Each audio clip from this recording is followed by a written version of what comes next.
Subby's more classic Scarlet. Yeah, kind of traditional Subby here. Opens up with a command grab, but decides to go for an up 3. A wake up doesn't obviously lead to a combo, but does kind of get your opponent right off of you. Backing off using Scarlet's pretty good backwards movement here. That's going to be a little short hop, very fast, very unsafe stuff, but does find the momentum in the opening here with that standing low. Drops the ender though. Yeah, oh, nice. Teleports behind the standing 4. I'm still really curious as to why Collector was chosen first here. We've seen Temp play a bunch of characters, just so many characters. I think the last time that we saw Temp on stream played maybe like 4 or 5 different characters throughout the entire bracket, and obviously extremely well. But why Collector against Scarlet? That's a question we may never know, but this is really cool because it's 2 characters that we don't really get to see all that often. And so far, it looks like Temp's doing well. But oh, that's a good way to start off the round. Yeah, just kind of catch him sleeping there at the wheel. Oh, hits the overhead. Doesn't go for the second one to get that crushing blow. What a throw escape here coming out of Temp. Stands up a little too early for that fireball, or that blood ball, if you will. Trying to get as much of an advantage there in terms of movement. Kind of blocking, waiting for his opportunity, and Temp does find it. Gets the poke, successful poke. Tries to go for the command grab the second time around. A little bit of a drop here from Subby. And grab another opportunity.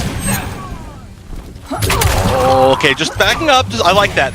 That's one of the biggest things about Scarlet is that you can pressure, especially once you get them to the corner.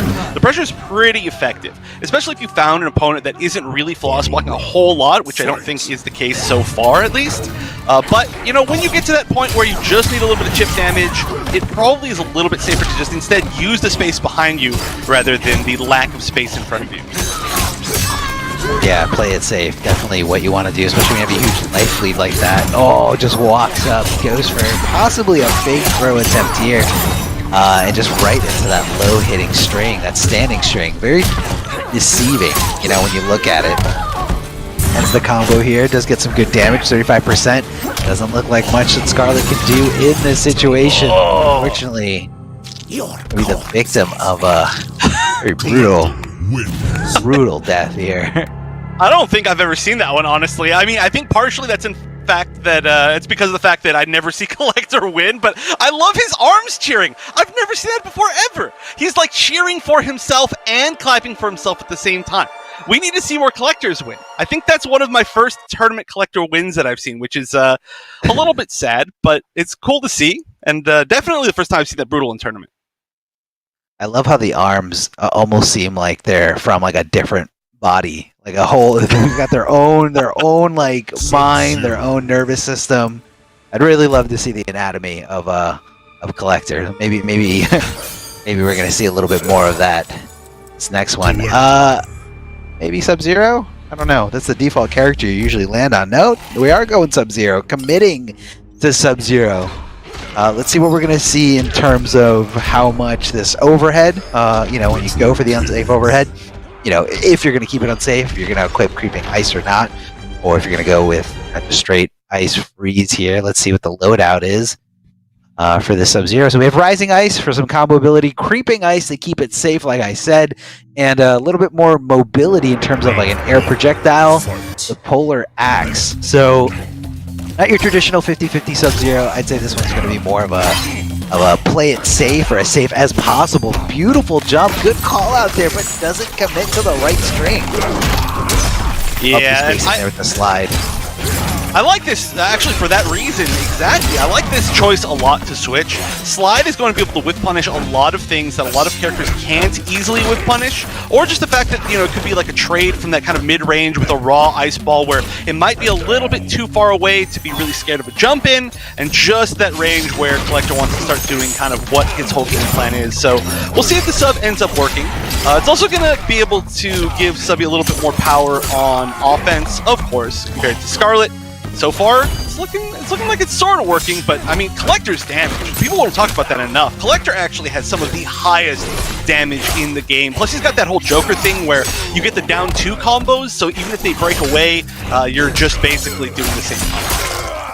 Yeah, you're doing the same combo, and you're getting a really good, you know, percentage of the combo you would have normally gotten versus if they didn't break away. So gotta love having that on your side here.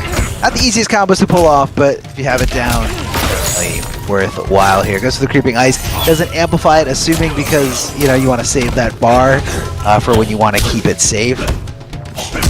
It's under that jump and a little bit of a scramble, but I do love that spacing there at the end. That back three decides to break away there at the end of the combo. Creep and ice to keep it safe no matter what. Obviously cannot hit confirm that, or very difficult to hit confirm that.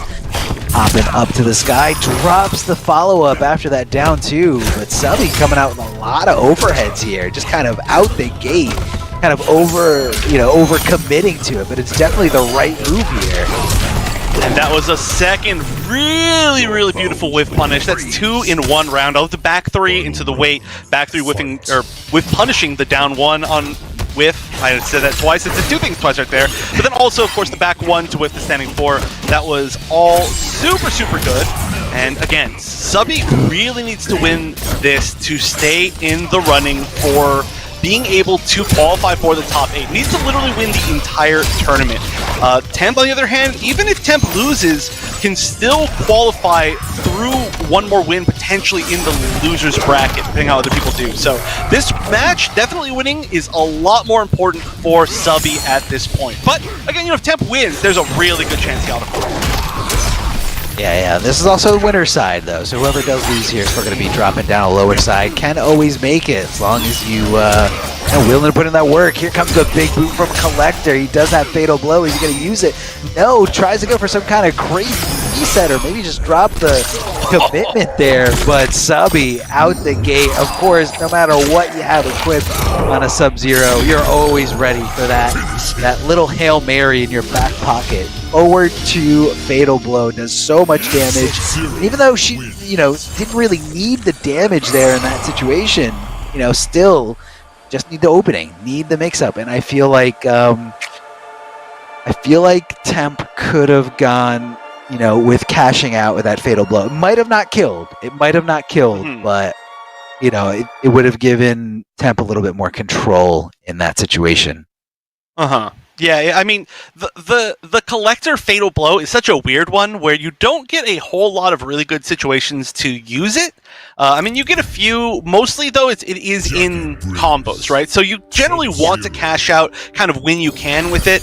But you know what? Not going to get another chance. Immediately going to see the switch over to Jackie. But, Jackie against Sub-Zero, not one of those matches that Jackie just completely runs over. In fact, there's been some very good players who have actually chosen Sub-Zero intentionally in this matchup just to kind of counter Jackie because, hey, you know what? You get frozen once, you get knocked down, you're never going to be able to leap around again, very potentially. But we'll see how this ends up working. Of course, definitely considered a higher tier character than Collector. I think I could say pretty safely. Yeah, definitely. And I feel like a lot of people like using Sub in this matchup, mainly for that back one, where the little anti-air he does, where he just, throws the axe into, the air. Obviously, it does have, substantial hurt box, but, you could definitely use it if you face it correctly. Oh, tried to back one whiff punish right as you're saying it, and could have been maybe like a back 2 there, but just a little bit out of range. And so now, I mean, Subby does have her Fatal Blow, just needs to land one hit, and I mean, it's going to be close to enough. Oh, just a stagger, but a great punish. I personally always let that go. When people do 4-2 with Sub into nothing, I'm always like, okay, what's coming next? And then nothing comes next. I'm like, oh, okay. Very scary. It's very scary. Love the conversion here. Ends it quickly there with that short hop at the end. A little tricky with the overhead. Love the spacing. Jackie's got some of the best mids in the business. Best buttons. Up 3 from Sub-Zero. Fully invulnerable wake up attack. Getting a little tricky here with the staggers. Not really finishing that whole string, and kind of like you're not really anticipating it to hit. I feel like you're just getting a little too.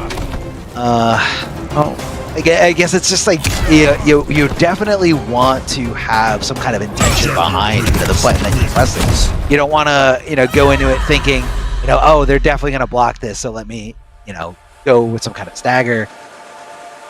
So I want to see a little bit more commitment if we stay here on the Sub-Zero. But given how one-sided that last match is, I wouldn't be surprised if Subby switched to a different character.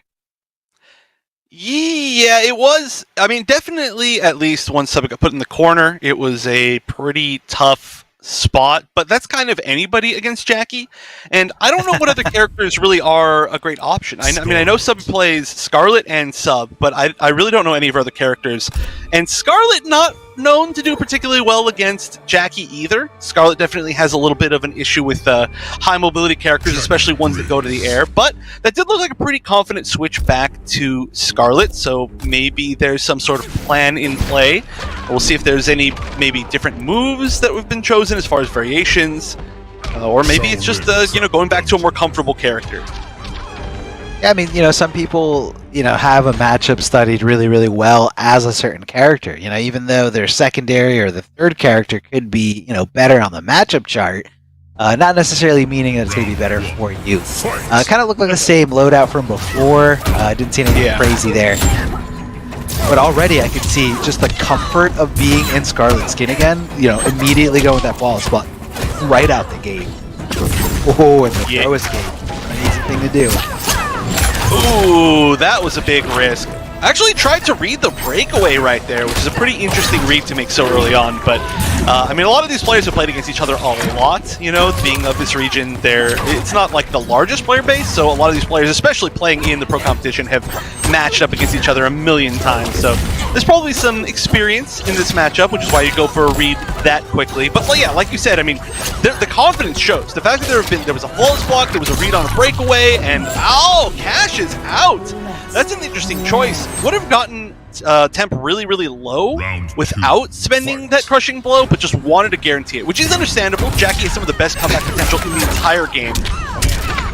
Look at that. I mean, look at this flawless block ability here. And again, every character flawless blocks the same, but when you don't have to second guess your movement, you know what I mean? Like, you're comfortable. Like, the timing. You don't have to think about how I'm moving or where I'm going to be, and you can focus on the timing of the crazy Jackie that's jumping in on me.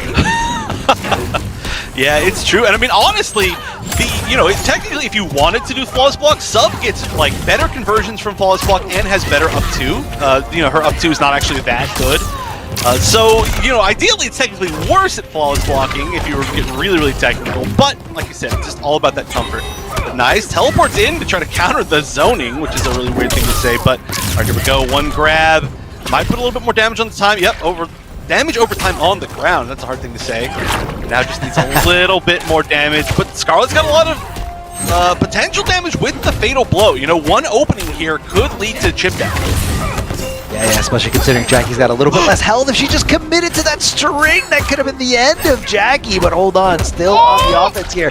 Jackie went for the parry. Getting health back. Time is running out, Chef.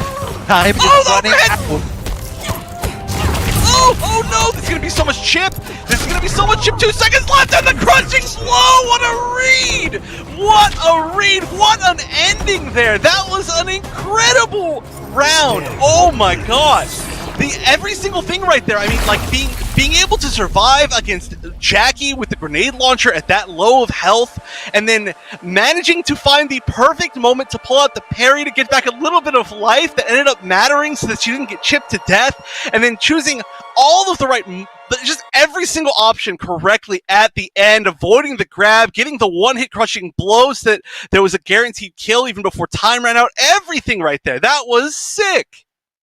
So good. I mean, again, it was all these little micro decisions after micro decisions, and you got to do them quickly, you got to do them fast. But unfortunate for Subby in this situation, they're going to be falling victim to what economists call the first mover advantage. So the first person. The first person that has the ability to move away to a different character. We're back at the first matchup here in this first to 3, and when it was Scarlet versus Collector, Temp was the one that did come out on top here. Don't know if it's a matchup thing, but all that matters here in this first to 3 is this final match right here to see who's going to be fast tracking to the winners finals. guaranteeing third place here, and the points mean a lot. So pressure is on for both of these players. Neutral jump, but the standing string somehow did whiff there. Good thing Scarlet didn't commit to the whole kick string there with that forward 3. Lifts him up with that that blood move of the grab, the choke. I don't know what you call it. Boiling point, technically, it's called. So I think she's making their blood boil, which is pretty gross. But oh no, big combo. Oh yeah, this is gonna be. Oh, actually, it's not. I thought it was gonna be a lot more damage, but just goes for a reset, which actually might not have picked up all that much extra damage. Did manage to even up the life though, and here we go.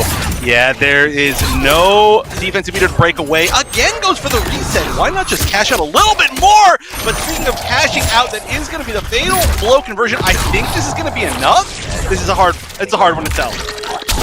I think it's dead. Ooh. Yeah, that last hit.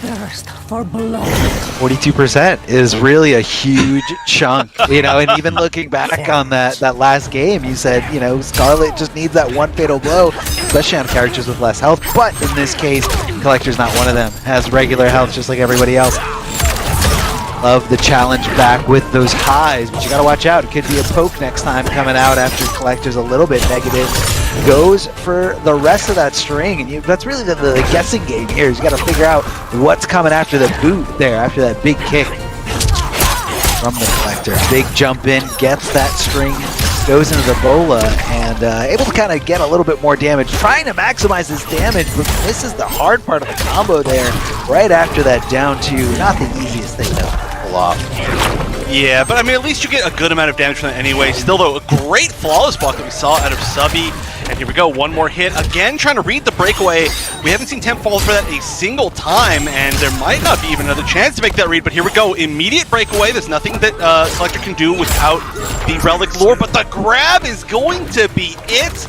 And after losing to this matchup pretty badly, Subby managing to bring it back. I just think she took all the momentum after that ridiculous round where she won and that final like 2 seconds, but that is again a really good thing for Subby as far as trying to make it into the top 8. So like I said, I've got my spreadsheet over here on the side, which is I'm not going to be looking at y'all, but I'm going to update it to see. So okay, so Subby is guaranteed at least third now, right? Third.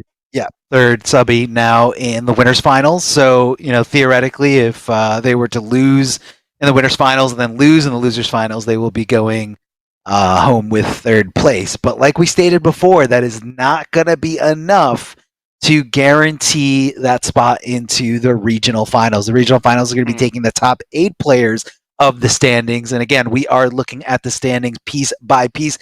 And I guess we're talking about the whole tour here. You guys can kind of see the breakdown of all the different regions here.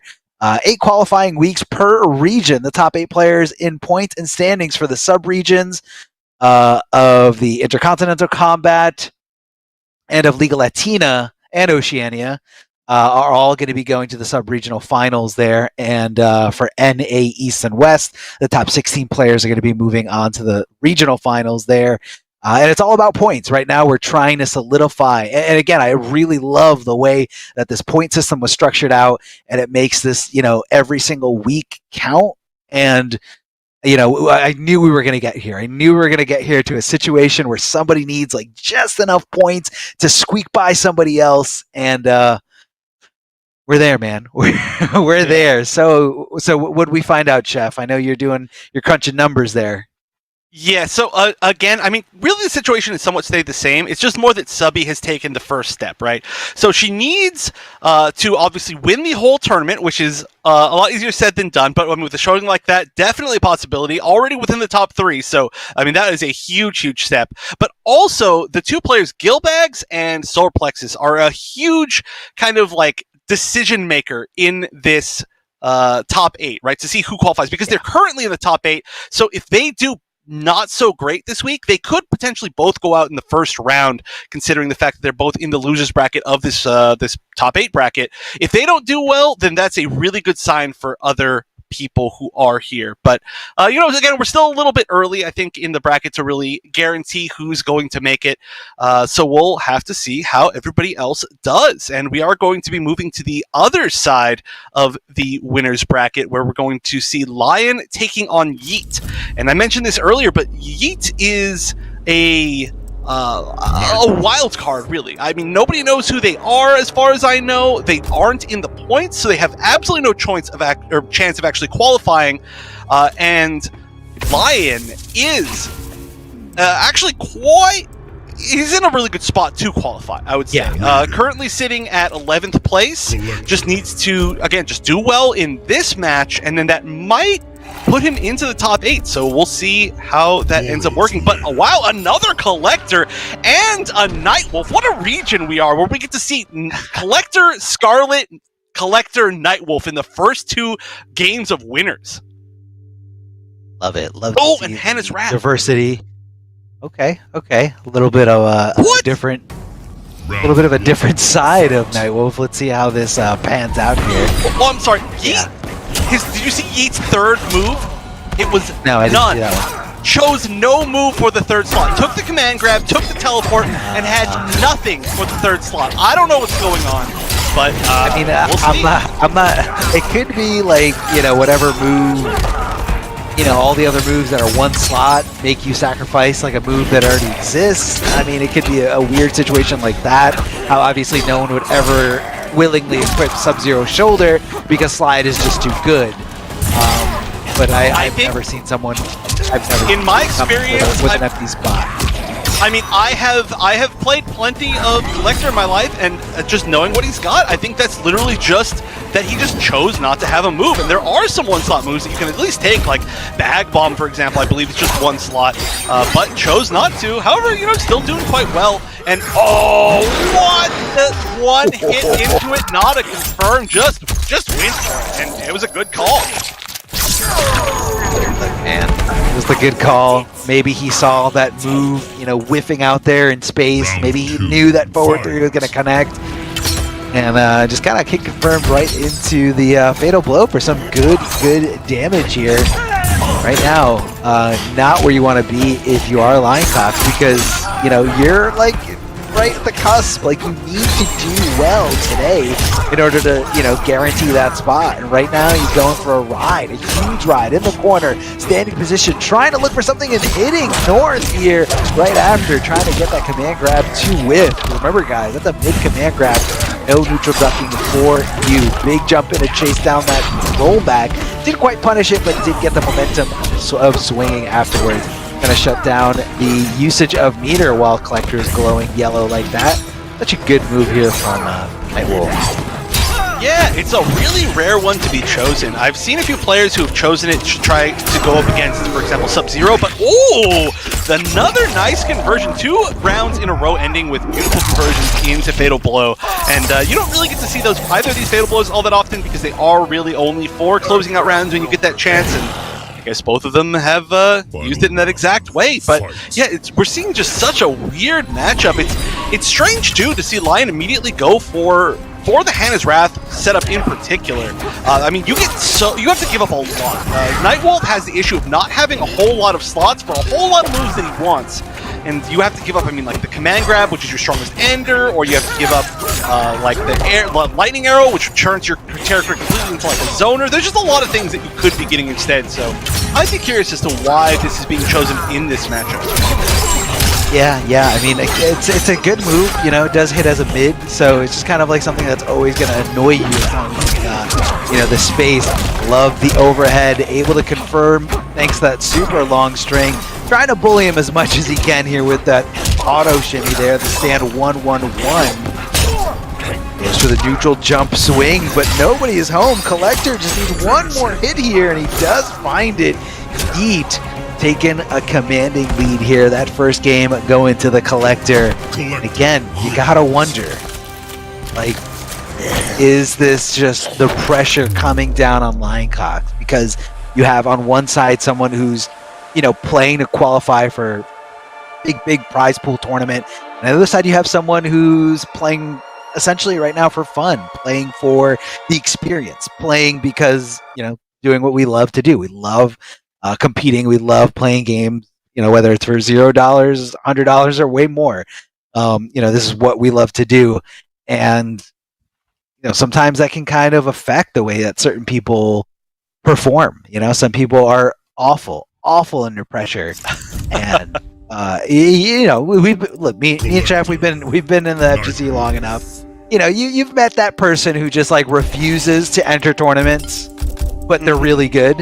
Like they play a ton of casual, and they're so good. They know all the frame data, matchups. They have an opinion on every character, but you're like, hey man, you should really sign up for the tournament. They're like, no, I'm okay. Really, it's just they don't want to deal with the stress or the pressure of competition, and that's not for everyone. But you know, it's really cool that someone will go above and beyond, whether they're competitive or not competitive. Yeah, I mean, I get it. It's scary, but you know, this is an interesting spot though, because you know, again, like Geek basically gets to do whatever they want. They don't need to like worry about the pressure, right? Like they're in the spot where it's a tournament with zero pressure. They just get to mess around, play point, or I guess 2/3 variation collector, and just try to show off. You know, it's an interesting thing. And the other side, Lion is fighting for his life of being able to qualify for the big money tournament at the end of the season. So this is like full pressure on one side to, I don't even care what happens, I'm just going to troll basically. And you know, that's kind of a lot of power. It really depends on what kind of person you are. You know, I've also seen people who, on the opposite of what you said, suck at casuals or just absolutely terrible. When they get in the tournament, they are so good. They're like an entirely different player. So just whatever powers you up personally. Yeah, sometimes they need that flame to, you know, power up the sword. Love the block the aura and getting that full combo punish, and that shows you somebody who really understands this matchup, understands how to block Collector, where the overhead or low options are, and how safe they are, how unsafe they are. You know, just perfectly demonstrating it here. Lioncock's just trying to get that chip damage here as much as possible. Love the fake out there, tries to go for some kind of win, but it doesn't matter. Lioncock's in full control, check in there with the shoulder at the end. I gotta say, see if we go to it. I think that was such a good read, but that was really weird, the arrow whiff, right? But the arrow cancel into the walk forward, walk back, arrow again. I thought that was dope. Still managed to get the shoulder, which is cool. But yeah, that looked like a very different game than the first one. I think he's got a little bit more control over how everything's going to go. But yeah, I don't know if there's any other characters for Yeet. Nobody knows. Nobody knows. It could literally be anybody. And it could literally be like a character with no custom moves equipped. Who do you think the best character on the roster would be with no custom moves? Jackie? Immediately. Just Immediately Jackie, knew the no answer. clench? Jackie. Yeah, you don't need anything with Jackie. Jackie still has conversions with Grease Kick, still has enders with all of her combos don't require moves, right? Like you still have some of the best mids in the game, you still have really good pressure, you still got a good grab strike game. It's for sure Jackie, right? Oh well, I mean Garrett's pretty good too with that variation probably, but I still think I'd say it's overall Jackie. I don't know, man. It sounds like upplaying to me. Sounds like upplaying. We're talking about a hypothetical situation where it doesn't matter, and you still want to upplay Jackie. Hey, I'm pretty sure the Jackie community hates you. Oh, probably. But most communities hate me, I think, at this point. So I'll take it. But here we go. Both going in with the same exact thing. Obviously, you kind of have to if you're Lion. But Yeet, you know, not playing out any other wild characters, just going to be sticking with his collector. And it's really interesting to see this more zoning style. These arrows, as you can see, are just so high. Like, you know, they're highs and mids, but that's like it's like a super high, you know, that's what we're going to call it, because it goes over a lot of mids just doing their thing, you know? Like, for example, we saw, like, you know, he's doing forward 3 and it's just going underneath the arrows. They're super high up. I think good old Nightwolf needs to learn to crouch down a little bit while he's shooting them. It's like the opposite of a true mid. It's like it's almost never a mid. Whereas true mid always mid. Never ever a mid. Pop it up for a big combo, easy down to, no need to do any kind of fancy conversion. And Yeet taking control of the situation again, trying to snipe him out of the sky there with that mace. He's trying to swing it around here. Swings back here. Not the fastest normal in the world, but definitely a great one to check people in case they are neutral ducking. That low, you gotta love it here from Collector once you're point blank with him. Of course, he's got the other options like command grab, which does hit as a mid. Backing off, trying to press some buttons here. Bola, and I love that Nightwolf was able to kind of close the distance once he blocked the Bola, knowing that he is super advantageous here.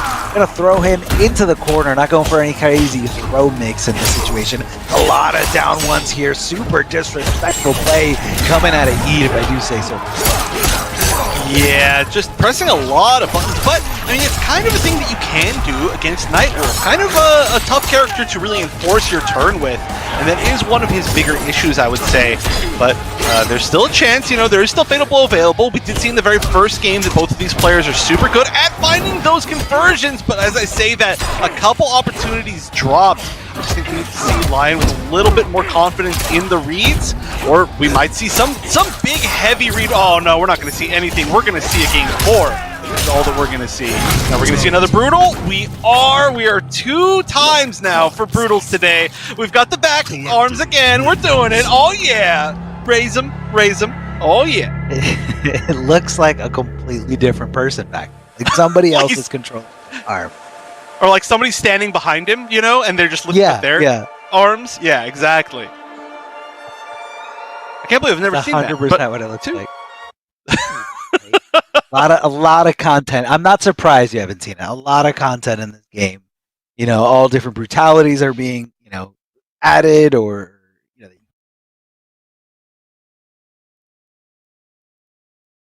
know. If you haven't lost a Collector enough, you're not going to see all the Brutals. I guess it just kind of speaks to how good you fight the Collector. So, open challenge to anyone. Chef will not lose to any Collector ever. Just kidding. No, you see, it's the opposite. It's not that I'm not losing to Collectors, it's that I'm playing Collector and losing constantly. So if there's anybody out there who will let me win with my Collector, then please do so that I can actually see the brutalities. But as it stands, it's not a likely thing, I think. But here we go. So now Lion is going to lock into Nightwolf for the rest of the set. This is going to be just one more for Yeet. To yeet Lion into the losers bracket.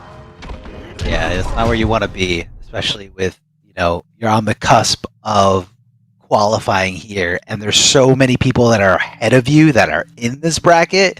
You don't want to drop down. You're in a good position. You're starting on the winner side. Try to stay on the winner side. If Lioncox wins this set, he is guaranteeing himself 3rd place or better for today's tournament. So a lot of pressure here. Oh, blocks the overhead, but doesn't get the punish, but does somehow get the momentum to stay on his side, and he does catch Heat holding onto blocks, susceptible to that throw. Oh, loves to put it back. Love, constantly. But like I said, you know, there it is. He's doing it again. It's really, really hard to enforce it. We see a lot of Nightwolves kind of try to flawless block, but it's really one of like the best ways, right? As far as other mids, like he can back 3, 4, but you don't want to always throw that out. It is pretty minus overall. I mean, you can forward 1, 2, but it also leaves you really minus in your face. So it's not easy to stop a lot of these down throws with this character. But, you know, maybe not going to need to. Lion pretty dominantly taking that round. And, yeah, I did do the math again just right now. And if Lion manages to win this, this puts him comfortably into, I believe, 6th place. Or maybe it's 7th place. But, you know, sitting in that top 8 just with that win alone. So, just really, really needs this. And Yeet just wants to sow chaos. Oh yeah, just wants to, you know, do it for the love of it. Do it for the love of destroying somebody's dream of qualifying here for the sub-regional final. A lot of neutral jumping here, but you really can't blame Lioncox for going for that. I mean, you know, you're going up against a character with a good command grab who's in your face. Yes, make the risk reward pretty much even here. You gotta go for it. Tries to get the down one, strange conversion here for the airborne character. And I love how much he is blocking that overhead, you know, kind of realizing that you don't really have to be too scared of any lows. Oh my, did he just walk into wake up, baby? No! He didn't even press a button, he just walked up you remember that old Quan Chi fatality where he like puts up the knife and then makes you just walk into it, just like mind controls you into it. It's exactly like that, but with a fatal blow, and it's collector this time. Oral Quan isn't in this game, but yeah, that was weird. You know, didn't try anything, didn't try meaty. I don't know what it was supposed to be. It almost looked like it was the best bait of all time, but maybe block just didn't come out fast enough. Yeah, I mean, I think he might have been expecting roll, and I think he was waiting for roll. That's my guess. That's the only thing that I could think of because, you know, obviously you want to block up threes, you want to block up twos, but rolls are a little bit more. Yeah, see how he's hunting down this roll? Maybe he thought he was going to try to roll out of the corner and he tried to jump back. Who knows? But right now, does get the forward throw. It's pretty good OP for Nightwolf, but decides to back off, getting that hit there with the Hawk, shutting off any use of meter here. Getting a lot of damage all the way to the corner, and he hunted him down. Meaty buttons for days, the 1-1-1 right on top of Collector's body. I'd assume he's probably holding up. You know, a lot of people like to jump out of the corner because they don't want to be restricted. So, good call out. Good call out here from Lioncox. Final game situation here. Set tied up 2-2. Of course, we keep reiterating this. So much pressure here. So much pressure on Lioncox to do well. You want to get into that winners finals. You want to get as high of a placement as possible because you can't. There's some, you know, half of this bracket you're not going to be able to control how somebody does in terms of placement, whether they do, you know, better or worse than you. You just got to do as much as you can here. And I feel like if he gets that third or second place, he's definitely going to be solidifying his spot there in the sub-regional finals, where they're going to be playing for $5,000. So first step is let's get there and yeet. Highlighting Liu Kang. You know, you were talking about having a... Never mind. Go back to Collector. Yeah. I mean, Liu Kang would have been a good pick. You know, Liu Kang does a lot of what Nightwolf does, but better. But looks like maybe, you know, this isn't as much of like a funny pick as more of the main. I mean, we do see the Collector on the card, and I do have to point out that the Hannah's Wrath really came into play in that last game. I don't remember seeing if there was defensive meter or not, but he landed the Hannah's Wrath and then immediately launched and spent out all of his meter, which meant that there was no chance of a breakaway. It was a very, very cool way to actually use Hannah's Wrath, and I think it's probably a good part of why we're seeing it in this variation. So we'll see if that ends up happening again. But being able to, you know, use a rarer pick to its full effect like that, and especially to be able to tie up the set, it's got to feel really good. So we'll see if Lion can continue with this momentum. Reading the breakaway, but usually the breakaway is going to happen before that down 2 is able to come out. Still down to a lot of damage. He's taking the lead. Well, I think Collector is really, really good up 3s and up 2. You know, they have really, really good ranges. He gets some pretty good damage off the up 2 if he does connect. So I think Hannah's Wrath is going to be good at, you know, minimizing those options. Not so afraid of it. Does get the command grab. It's not enough to seal the deal. Tries to go for as much as wake up, but hold on, it hit from behind. It hit from behind the knife. Oh no! What a terrible thing. That would have been a full combo punish for sure. For sure.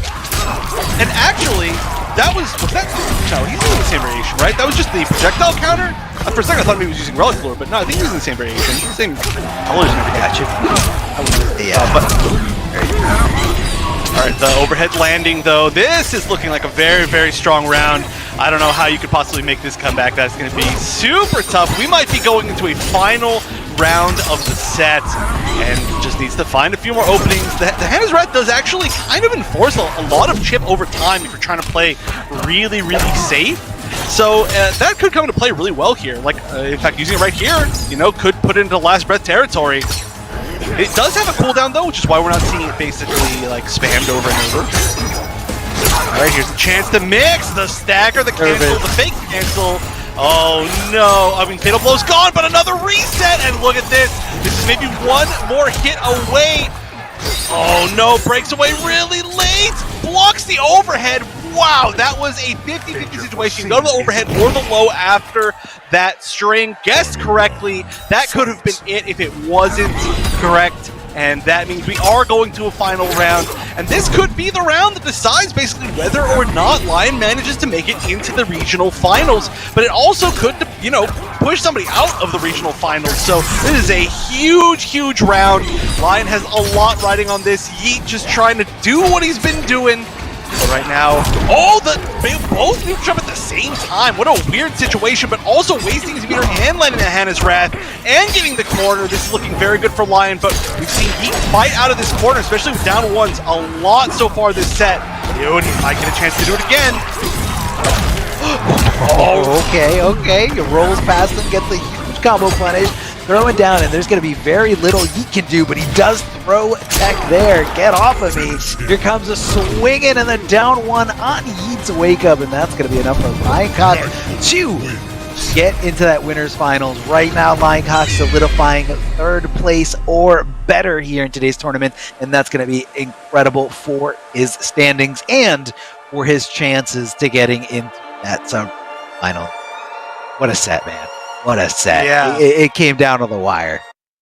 Yeah, that was a whole lot of, I think, just adapting to the player. There were a lot of times where I would say Yeet was able to really get off a lot of, like, kind of disrespectful options, is really the only way to put it. And I think that was kind of in Lion's head for a little bit, or at the very minimum, just wasn't something that Lion was super ready to deal with. But then as time went on, it looked like be more and more solid, just understanding the situations.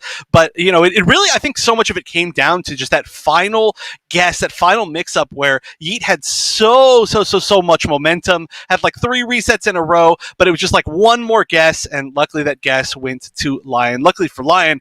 And yeah, now so far, both of our players that have won in the winner's bracket have really, really needed that win. So that is going to pretty comfortably put Lion in the 7th place spot. And that means that, so actually, I don't know exactly how this works. I'd be curious, maybe if our admins can tell us, but if there is a tie for the final placement in the top 8, I wonder how they decide who gets that spot, because as we stand, Gilbags and Solar Plexus are tied for 8th. Basically, they're both at 8th, right? They're both sitting there, they're 8th and 9th. So, obviously, they still have a chance to win a little bit later today, but still, that's going to put so much more pressure on them. Yeah, basically, because they're going into this with the same amount of points, and they're both starting on the lower side of the bracket, it is possible that they could be coming out in the same placement. But we do want to give a shout out to Astro for being a partner here for the Mortal Kombat 11 Pro competition. Huge shout out to Astro Gaming, the official audio partner for Mortal Kombat 11. Like I said, all caster audio is powered by Astro for the entirety of this season. Please visit astrogaming.com to find out more information on all their officially licensed PlayStation audio products, which are available now. Guys, go check it out. Get some good product for yourself. Treat yourself. It's going to be a great time. Just like this is going to be a great time seeing how this lower side. Now, this is where the pressure is on, Chef, because whoever loses here is going to be out of the tournament. No longer able to get any of those points right now. Super excited because I see Baraka on the screen going up against Jackie. Are we going to see Spine Burst versus Bionic Bounce? Ooh, that's definitely something we've seen before. But okay, I guess let's look at this. It's about to show up, and then I'll talk about the points because it's big. Okay, Blade Charge and Leg Kebab alongside Spine Burst. I like this variation a lot. It's a lot of things that you don't really see paired together all that much. I mean, a little bit more common now, but this gives you the opportunity to mix. This gives you the opportunity to control the air against Jackie, which is obviously the main thing. And of course, Blade Charge is just a kind of one size fits all. Lets you convert off board 4/4. Lets you convert off of like weird air to airs and armor breaks. So I like this variation quite a bit. Oh, right there we see the Spine Burst coming into play here. Very fast, very consistent anti-air. But again, Jackie can obviously not just mindlessly go in there. She can kind of fake it, go for a dash punch after you go for a Spine Burst. So it's all about, this being the most on point. Does get the failed escape there the second time around, so that Crushing Blow is loaded if Solar Plexus decides to go into it. Now Jackie doesn't have less health, so just a little block string into a throw could be enough, but doesn't matter. Decides to go past that. There goes the Spine Burst. Love seeing Jackie getting sniped out of the sky. I'm sorry if that sounds a little bit biased from my end, but you love to see consistency. You love to see people using options that they can use. Goes for a low stagger. Back throw, forward throw. Big forward throw here. So lots of damage thanks to that Crushing Blow requirement. Yeah, but this is going to be... Oh, that was a really late breakaway, but manages to wake up with buttons. And that is one of the biggest advantages of Lake Kebabs, that you can spend a bar and guarantee that you can side switch if you want to. Actually, there's a lot of different ways that this character can do that, but that was an unnecessary one at the end, as this is going to be a very strong first game for Solar Plexus. And so now that we're actually done with the very first game, I want to talk about the points for this, because this is the first one where we can guarantee that somebody will lose their spot. And now, Raging Ravioli, aka Ravioli, aka Rav. I still wish they'd entered with Raging Ravioli. I think it's a great name. But they have no chance, right? They're sitting at 22nd, and unfortunately, you know, they just maybe didn't start entering the season quite early enough, which is, I mean, obviously they've made it to where they're at now, and they've got some points under their belt already, so, you know, great stuff to them. Just unfortunately, they're just going to be a little bit short, even if they win the entire tournament. However, Solar Plexus, like I said, started the day at basically the 8th place spot, so the very final person in the top 8. And if Solar Plexus loses now, has already been pushed out as far as points go by Temp because of that last match. So Solar Plexus needs to win this, or his chance to make it to the top 8 regional finals is completely gone. Yeah, that was weird. Why did he choose Cetrion? And Raging Ravioli goes over. He's like, no, you chose this character. You chose this character. You have to play this character. But okay, so that obviously huge stakes, but I'm really excited for this because we're finally seeing it. I was wondering if we were going to see it. Shao Kahn with the buffs. This is one of the first, I think, official NRS streams since we've seen the buffs for Shao Kahn, a few other characters, and a few nerfs for some characters. So we haven't really seen any of them come out today. This is the first one. Let's see how the Shao does. I love the purple costume too. And this is definitely that first, the first big tournament here with these buffs in place. And Shao Kahn, did get probably the most amount of buffs from that last little patch. Let's see if he can utilize some new things here. Is able to cancel into that, able to just kind of swing up. Got a lot of new BNBs, Shao Kahn. Access launchers, big damage. Oh. Love it. Love to see. Yeah, this is... See, I think that the last game with the Jackie, that was just Rav, right? And now this is Raging Ravioli, right? When we see these combos. But, right now, maybe pushing it back down just Ravioli, taking away the Raging. There's, the leap is blocked and the poke back. Great stuff. That looked like that was just going to just run away from Solar Plexus, but he just stayed solid, which is kind of what you have to do as Baraka. But Rav really showing off some great stuff. I mean, a lot of that stuff wasn't, I think, really new, but overall, we see the leap a lot more. I don't know if is the advantage bigger that you were able to get back 3 now? I need to double check what the buffs are as we go through this, but so far, regardless, this looks like a lot more of a comfortable character to me than the Jackie did, so I don't know if it was like an original main, or if it's still the main and Jackie's just a little higher tier character, but regardless, I think this looks quite good. Definitely super here, and I feel like you're going to be seeing, comfortable. Oh, swinging there at the end, getting that last little hit, going right to the kebab, amplifying it, and keeping him away from the corner. Not sure if he was looking for that brutal, trying to space it out, because nice amount of space between, like kebab, amplify, throw in front, and then right into the back. Chopped his arms off clean. Mm-hmm. That is a weird error. I don't think I've ever seen that error before. Actually, the game session is desynchronized, right? I don't know if I've ever seen that, which is weird because I've been watching this game for a million years and playing it for however long it's been since release. I don't know. Time is an illusion right now, but that was weird. Clearly not like somebody actually leaving, but we're definitely going to be getting the players back into the lobby. And as it stands, it is that pretty solid 2-0 lead now for Solar Plexus. Luckily, whatever that was happened in between games and not during a game, because that's always a gigantic heartbreaker. But yeah, so far things are looking good. What do you think about the Shao Kahn versus the Jackie, as opposed to using the Jackie? I mean, Shao Kahn, even with those buffs, they were still very, very minor buffs. Obviously, people want more, especially if you're trying to compare them to a character like Jackie, who is just phenomenal. Really, really good character. Again, there's nothing wrong with a game having, stronger characters with other characters. it kind of sets up the stories, makes things a little bit more hype. When you have a really strong character going against not so much seen or lower tier character. Love the low tier heroes. Shout outs to all the low tier heroes out there.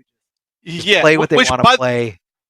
By the way, there's a lot of... Can we just point out now, okay, the characters that we've seen today, right? So we've seen Jackie a couple times, but we've seen Collector twice, we've seen Scarlet, we've seen Sub-Zero, not that rare, but then we saw Nightwolf, we saw, like I said, Collector again, and then we saw Baraka, and then we saw Shao Kahn. Like, what is this? It's always so fun to watch this region, right? Like, okay, normally it's not quite this many of the like weird out of their characters, but today is I don't know, it's really cool to see, right? And not only that, they're choosing some weird variations. We saw the 2/3 of a variation Collector. We saw the Hannah's Wrath as like a commitment, not as like a gimmick, but as like, this is how I'm trying to play the character on Nightwolf, which is super cool to see. I think that's such a cool move.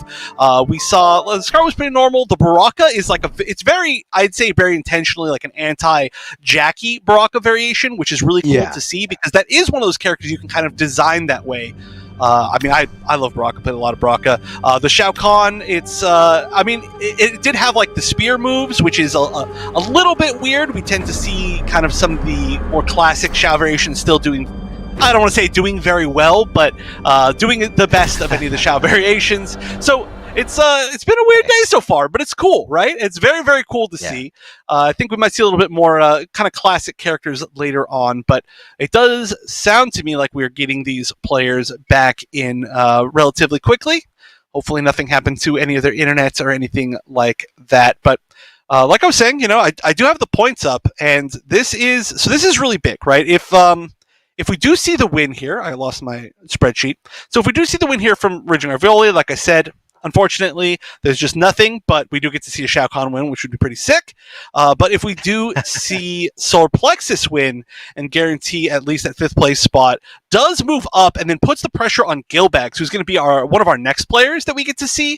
And that actually is going to be between 2 players that are really looking to qualify. And we can talk about that a little bit more when we get to that. But Solar Plexus really wants to win this. Hold on, let me do a really quick math check. So if Solar Plexus wins this, then it will put him above Lion again. So then Lion has to win yet another game, or Gilbags has to win another game. Everybody's in such close running here. I'm so glad it ended up this way, I'm so glad it wasn't like 4 of the people just auto-qualified and they're just here to win, and like the other 4 just can't qualify. It's like a real mix of like who can place, and also you don't want to be in especially that final spot, because this is probably the region with the most dominant top player with Waz, right, who has just won all but one of the tournaments that he's entered for the Mortal Kombat Pro competition. So being in 8th place means that in seeding, you're probably going to be playing against Waz, considering the fact he's guaranteed himself that #1 spot already.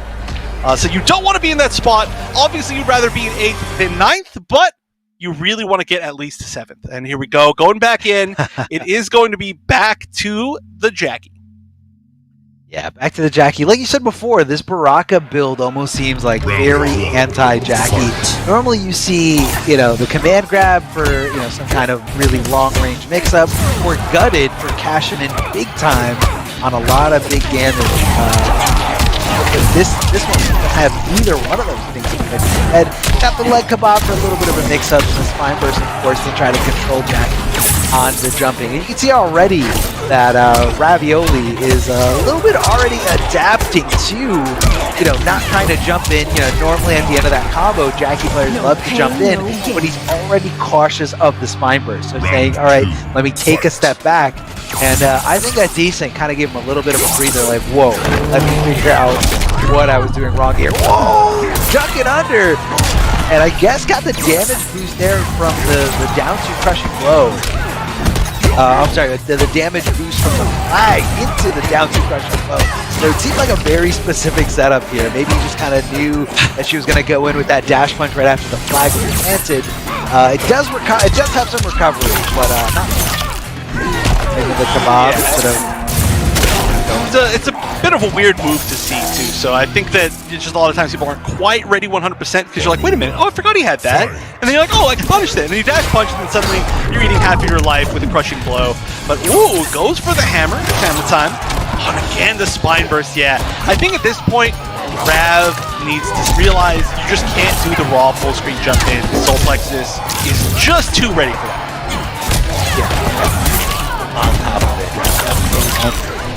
You know, just put an end to it. And he's being very reactionary about it. Like not really committing this spine blade before shooting the ground. Whoa, trying to connect that blade spark, but just a little too close. Ooh, and okay, so this is a really late version into Fatal Blow, so I don't know if I like this. This is something that we do see Jackie do quite a bit. It added some damage onto the combo, but you get no Oki after that Fatal Blow, and yeah, you see that. It went back to neutral, and then Baraka won it, which is, you know, being in neutral is, especially against this variation, the spot that you want to be as Baraka. You control, you've got the Fireball game, you've got the anti-air game, and so ending with maybe a lower damage ender that was going to give you Oki and allow you to get one more mix-up, which you could convert again then into the kill with the Fatal Blow. Might have been a better option right there, but I know that it is really tempting to try and cash out for as much damage as possible, especially with a cool combo like that. However, unfortunately, that was just not the way it went, and we are going to see the Raging Ravioli go home, just return to normal Rav, and we're going to see Solar Plexus continue to hold on to his spot in the top 8 qualifier as he's going to move forward and again, you know, just wants to keep on winning. So that is a huge win for him. Definitely the most one-sided win of the day so far, but overall it just seemed like the Baraka was a really good plan against the Jackie. You know, there are some counter picks. Sometimes it's not really what you expect to see, but that worked perfectly.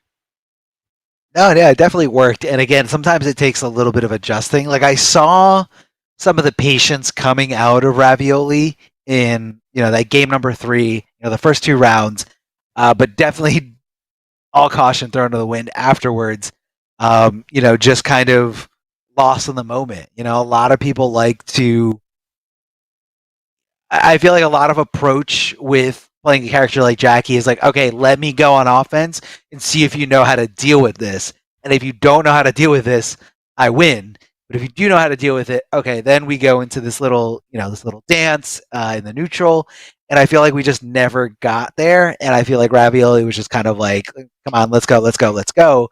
And, you know, you really don't want to do that against a character with such a consistent anti-air. Yeah, it's not a lot of damage, and you know, some people will argue that you know, even though it is consistent, I just need to successfully get one jump in to do just as much damage as, you know, 4 or 5 or 6 spine bursts anti-airing me out of the sky. So, you know, it's kind of like gambling. You know, you keep going into that well, just saying like you keep pulling that slot. Like I'm gonna cash in. I'm gonna cash in big time with Jackie. Chef, let's talk about PS4. Let's give him a big shout out here. Oh yeah, of course. You know, huge shout outs to PS4 tournaments, where of course you can sign up to enter the Open Series, which is still going on. Of course, they are weekly competitions for everybody, no matter what your skill level is. And you can go to the competition center, compete.playstation.com for all of this. Plus, there's a bunch of great articles, tips and tricks, videos, etc. And you sign up there with your PSN ID, and the rest of it is all just through your PlayStation. Easy as can be, easy peasy. And we've still got some tournaments going on, like I said, and you know, they're not just for this, for a lot of different games, so just be sure to go over there. But it looks like our players are already set up very quickly for our 4th match of the first round, and like I was saying, these are 2 players that are very much still in the running for the top 8, so this is going to be a huge one. If either of these players now loses, they are guaranteed out of the top 8. Now, Mojo Dojo is not in the top 8 as things stands, is going to need to fight very, very well throughout the entire bracket to make it to the top 8. But Gilbag started today in the top 8 and could lose his spot with a loss. So really, really wants to win right here. A lot is hinged on this specific matchup. Yeah. So, you know, a little bit more pressure on one person versus the other, but either way, overall, these guys need to, you know, someone's losing their spot. Somebody is, you know, taking the backseat here for this regional finals. Right now, Gilbag's doing some really good work here with Sub-Zero, pushing close to the corner, commits to the whole strange, possibly looking for that crushing blow requirement, you know, trying to get that damage in as early as possible. Cabal, incredible corner control, able to swing Sub-Zero closer there into the abyss of the corner. Cannot move, cannot do anything here, but does fight his way out. Round 2. Yeah, and Fight. this is something that we've seen, I would say, a little bit more recently from a lot of Sub-Zeros, but it's something that Gilbags has used a lot, which is just the Rising Ice. And it's a move that, you know, everybody was looking at a lot when the kind of custom variation system first came out. They did nerf it a little bit as it released. You couldn't get that needless corner combo, but overall, it's still a very strong option. It is the only one-bar option that lets you get these guaranteed conversion from stuff like the overhead. And if you use it alongside some other meter options, you get a ton of damage. And I mean, even if you don't, you still get a ton of damage. But here we go. Armor break from Mojo Dojo. And he's even up to life with that. Chose not to spend the crushing blow.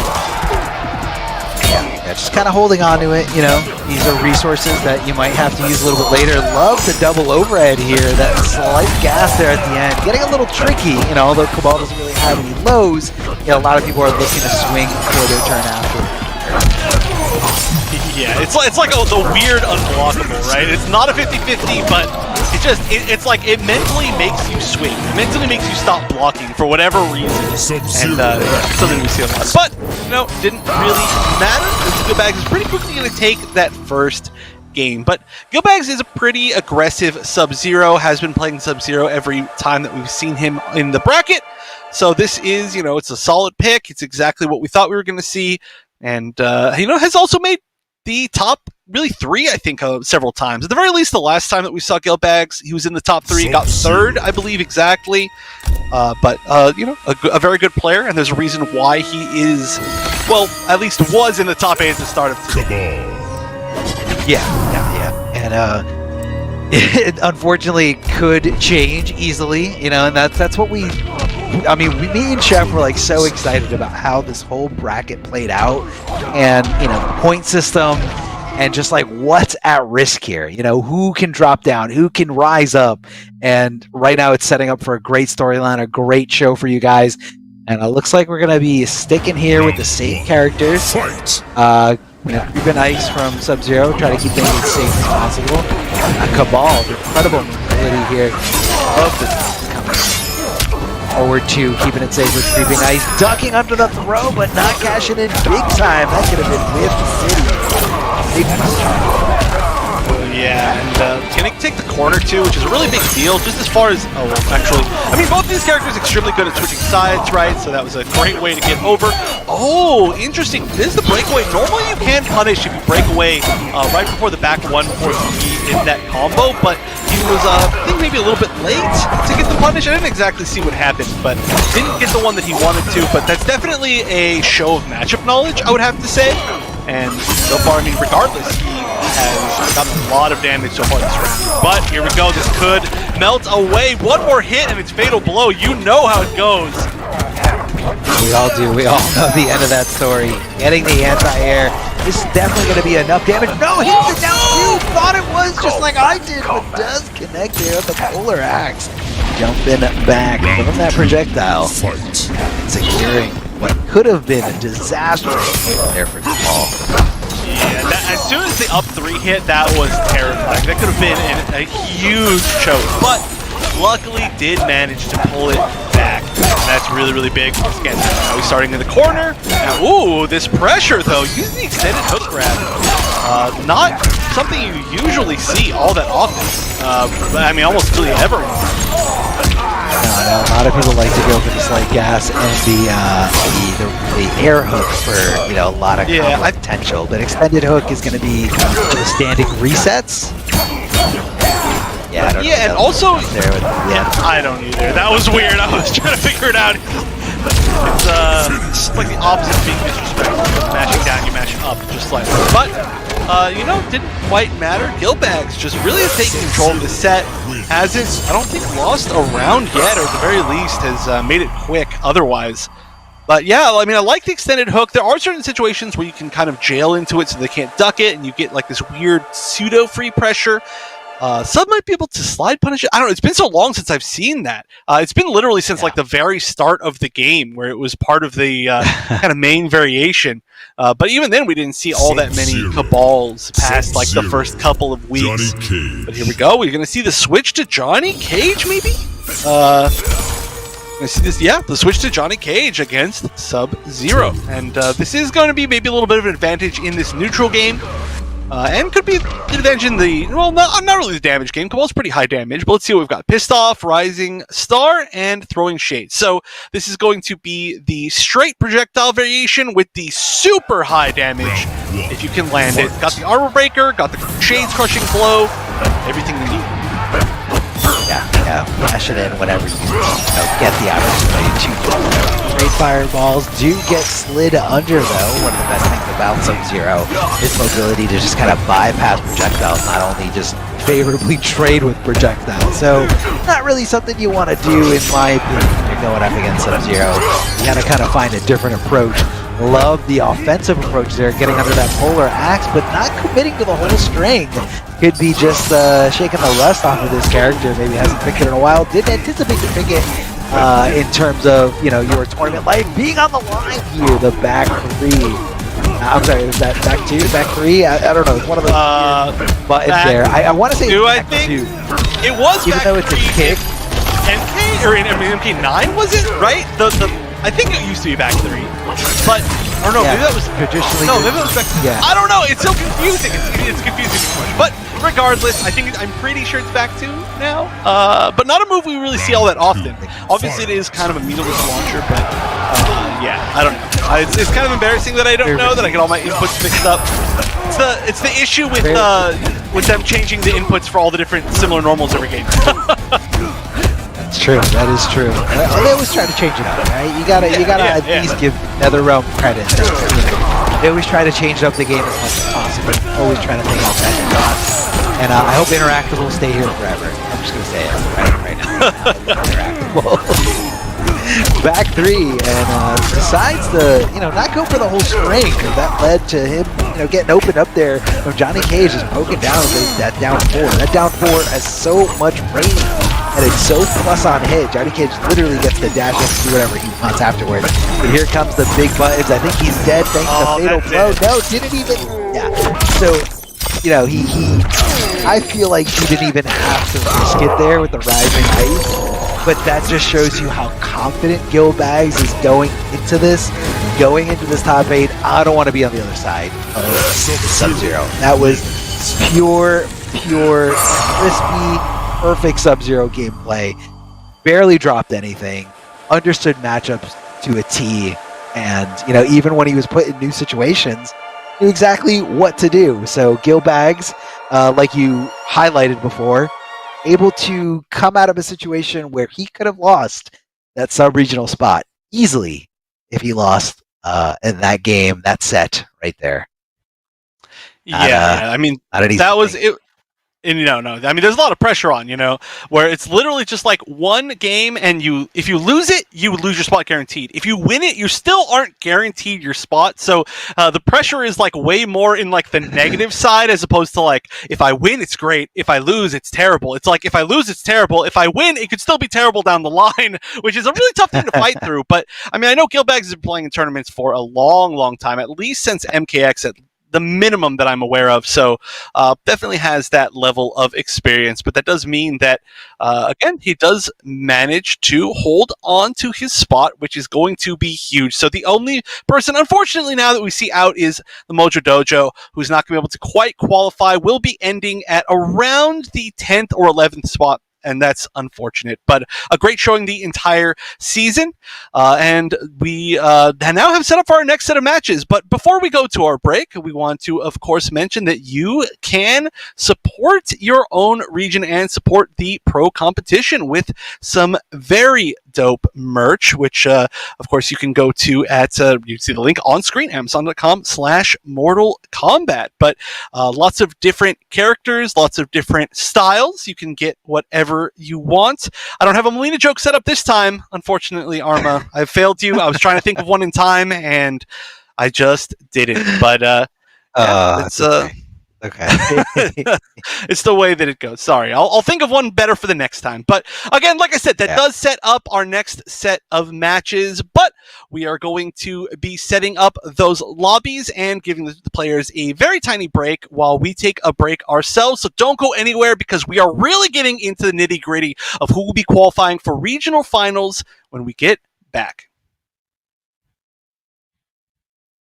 Welcome back, ladies and gentlemen. We are ready to solidify who's going to be going into the sub-regional finals for Oceania. My name is Darth Arma. I am joined by Wonder Chef, this way, not that way, who, we've been just having an exciting time breaking down, crunching numbers, and figuring out who's going to qualify, who is not. So far in this top 8, if you guys are just joining us, we are down 2 players.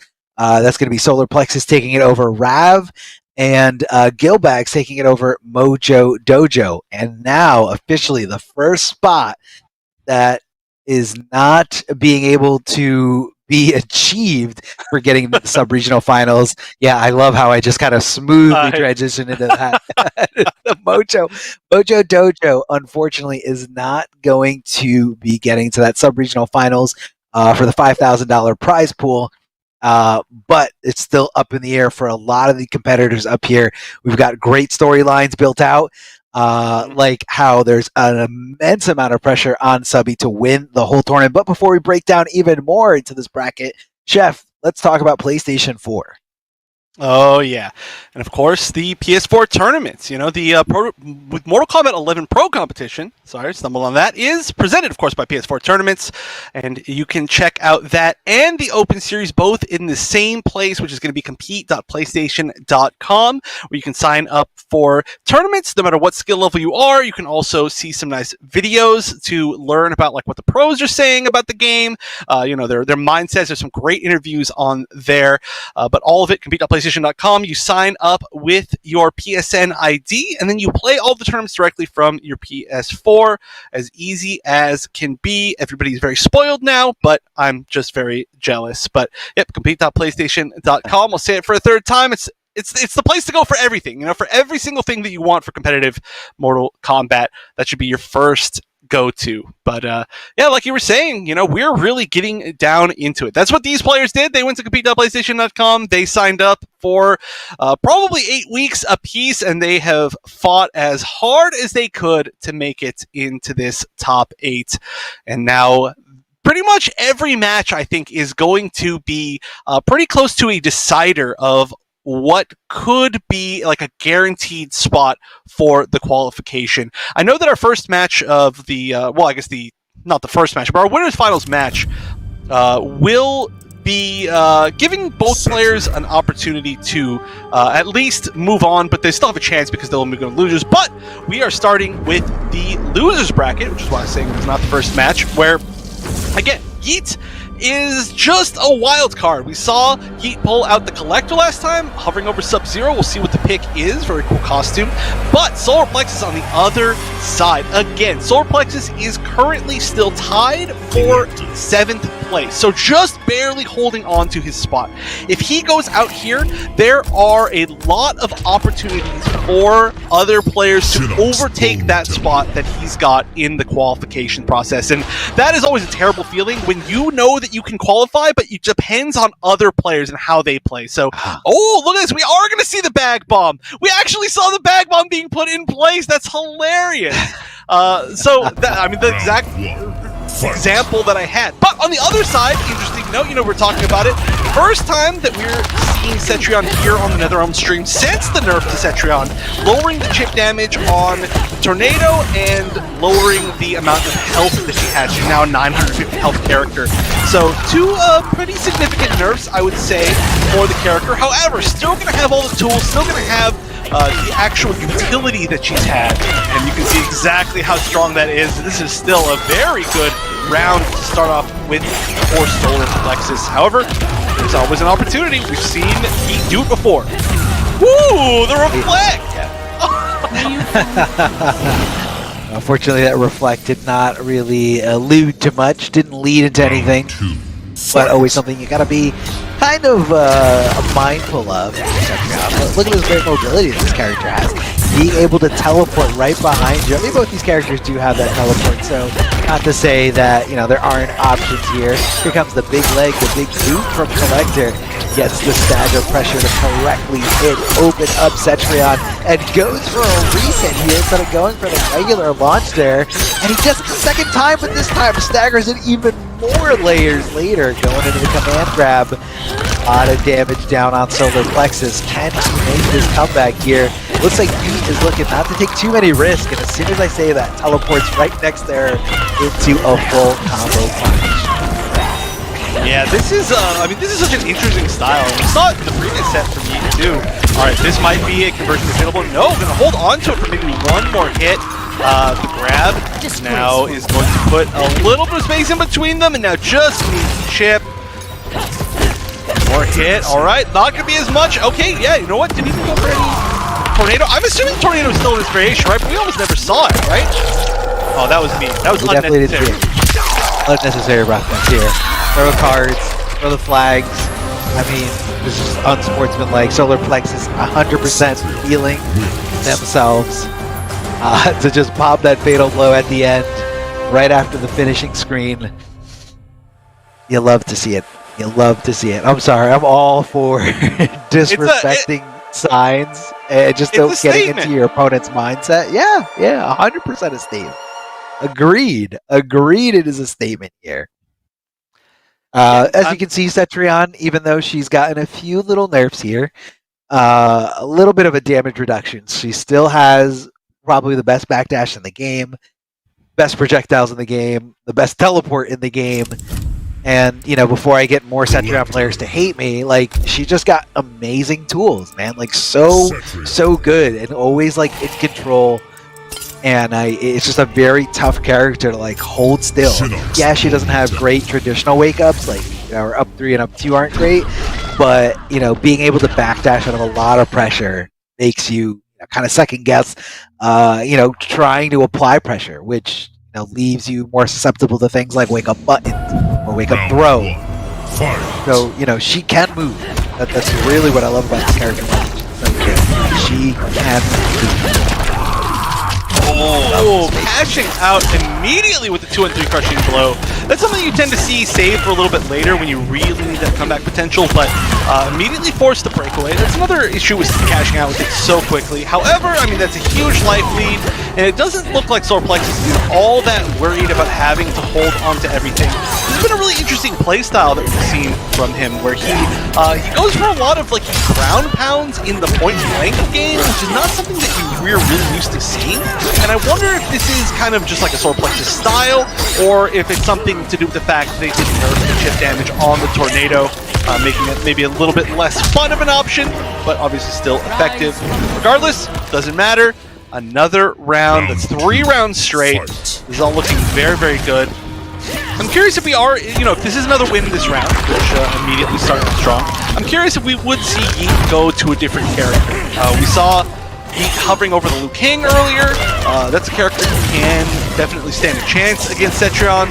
But right now, I mean, it's just kind of like the clunkiness of Collector. Doesn't really have the best mobility. Doesn't have the best like whip punishing tools unless you're already within this range. And they're not forward advancing exactly. So we're seeing a little bit of the difficulties of how this match could go out. But as I say that, it's doing quite well. Yeah, commentator's curse there. Throughout the bag by mistake. Now, Chef, I'm gonna dive in deep here. Do you think he didn't have the bag equipped because he kept constantly getting that input error? That would be funny. Curse him? I may have cursed him. You see, that's the #1 rule. Never listen to me. That's the first mistake, is listening to something that I said. But hey, you know what? Regardless, working out. And I mean, I do like the bag. Honestly, the bag bomb. It's a good projectile. It does quite a bit of damage. You can arc it. It will be able to challenge some of the zoning, and just being able to challenge zoning in the Cetron matchup, even if you're overall losing it, just having that threat can give you the opportunity to try and make it in, or just a little bit more time in your approach, which can be good. But we're not really seeing a lot of challenges from the bag bomb. So at this point, maybe it should have just not been chosen. If the only time that we've seen it is an input error. I mean, that's what it looks like to me, and it's happening a lot after the teleport. You know, because I know if you're holding a certain direction and switch sides, and the game thinks that you press something. But right now, looking great, getting confirmed into the Ebola. Got to be launching up for lots of damage, but drops the Ender there. But fortunately enough, is still in a safe spot where he can block against Cetrion's offense. Cetrion not anticipating the stagger, but good spacing there. Unfortunately, already used that crushing blow at the beginning of this game, so no longer accessible to it here. Hits him as an anti-air. Here comes the big down to Keshin, and big time, but he drops it. Huge missed opportunity here for Yeet, but he does find the follow-up. The momentum still on his side, and easily hit confirmed into this fatal blow for so much damage here. Solar Plexus, there's so much pressure on the line here for Yeet. There's no pressure for Yeet, and Yeet with a statement of their own. Going in with the fatality after the first game. Why not? Yeah, and you know, well, I mean, you gotta, right? I mean, it was the delayed fatal blow as a finisher in the first round, or in the first game, so you gotta do something back. Yeah. And you don't want a friendship, because that's the ultimate one, right? So you gotta go for something disrespectful here. The fatality is a little bit more disrespectful than friendships, I'd say. Friendship's a little bit more like, hey, I won the set, buddy. Like, they're actually becoming friendships, which is weird. But overall, I do think that maybe we saw Solar Plexus get a little bit too comfortable after that first win. You know, spending out that 2-on-3 crushing blow early on while Yeet had defensive bar was a big risk to take, I would say. You know, you're not really getting as much out of it as you possibly could if you save it for later. Could have still just got like a normal conversion instead, and essentially the same amount of damage. But I think that Solar Plexus was like, okay, I dominated this person like game one. Like, this is no problem at all. But Yeet, we've seen, once he gets that offense, once the resets start, it's actually really tough to get out of them. I mean, it's definitely the main play style that Yeet's got. So I think going into this next game, we're going to see Solar Plexus just be a little bit more cautious, hold on to everything, a little bit more serious, not just saying, okay, it's another game in my path. It's like, okay, I really do got to play. Yeah, well, he is challenging those ground pounds a lot, and I feel like that got him a lot of damage in that last game. And I think I already see Solar Plexus kind of countering to that, canceling out of the ground pound instead of going for the second hit, you know, backing off and trying to intercept Yeet, who's jumping in afterward. So I'm seeing a lot of counterplay here. Standing position here, going right into the tornado, still a really good move, especially on hit. The restand still a very real thing. Not enough damage to seal the deal, but that's okay. Solar Plexus has a huge life lead. Just like that, rising wall is a little anti-air, amplifying it for just enough damage. And Solar Plexus back into the groove, back into feeling themselves here in this matchup. We've seen it already. He is just one jump in away, and as you can see, like, Solar Plexus is anticipating more jumps until he did that, you know, air boulder here. So the decision making between, you know, this game and last game, a lot of smart stuff coming out of Solar Plexus. Yeah, and you can see again, you know, it's like a really respect thing, right? Like, originally in the first game, Solar Plexus was like, yeah, I'm just botting this person, just using my normal stuff, like, I don't have to worry about it. But in the second game, he was like, okay, I'm gonna start jumping over the second ground pounds, I'm gonna be able to get past this zoning better, and then so now this game, Solar Plexus has very often gone for the option that is kind of like the safer one, that allows like the anti-air for the jumps, and this should be guaranteed, no chance to break away.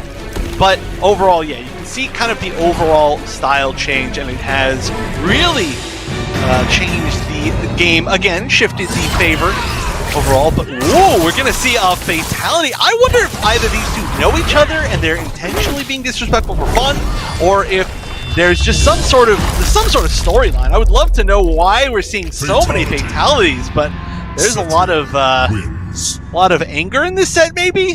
Or maybe just a lot of trolling. It's hard to tell.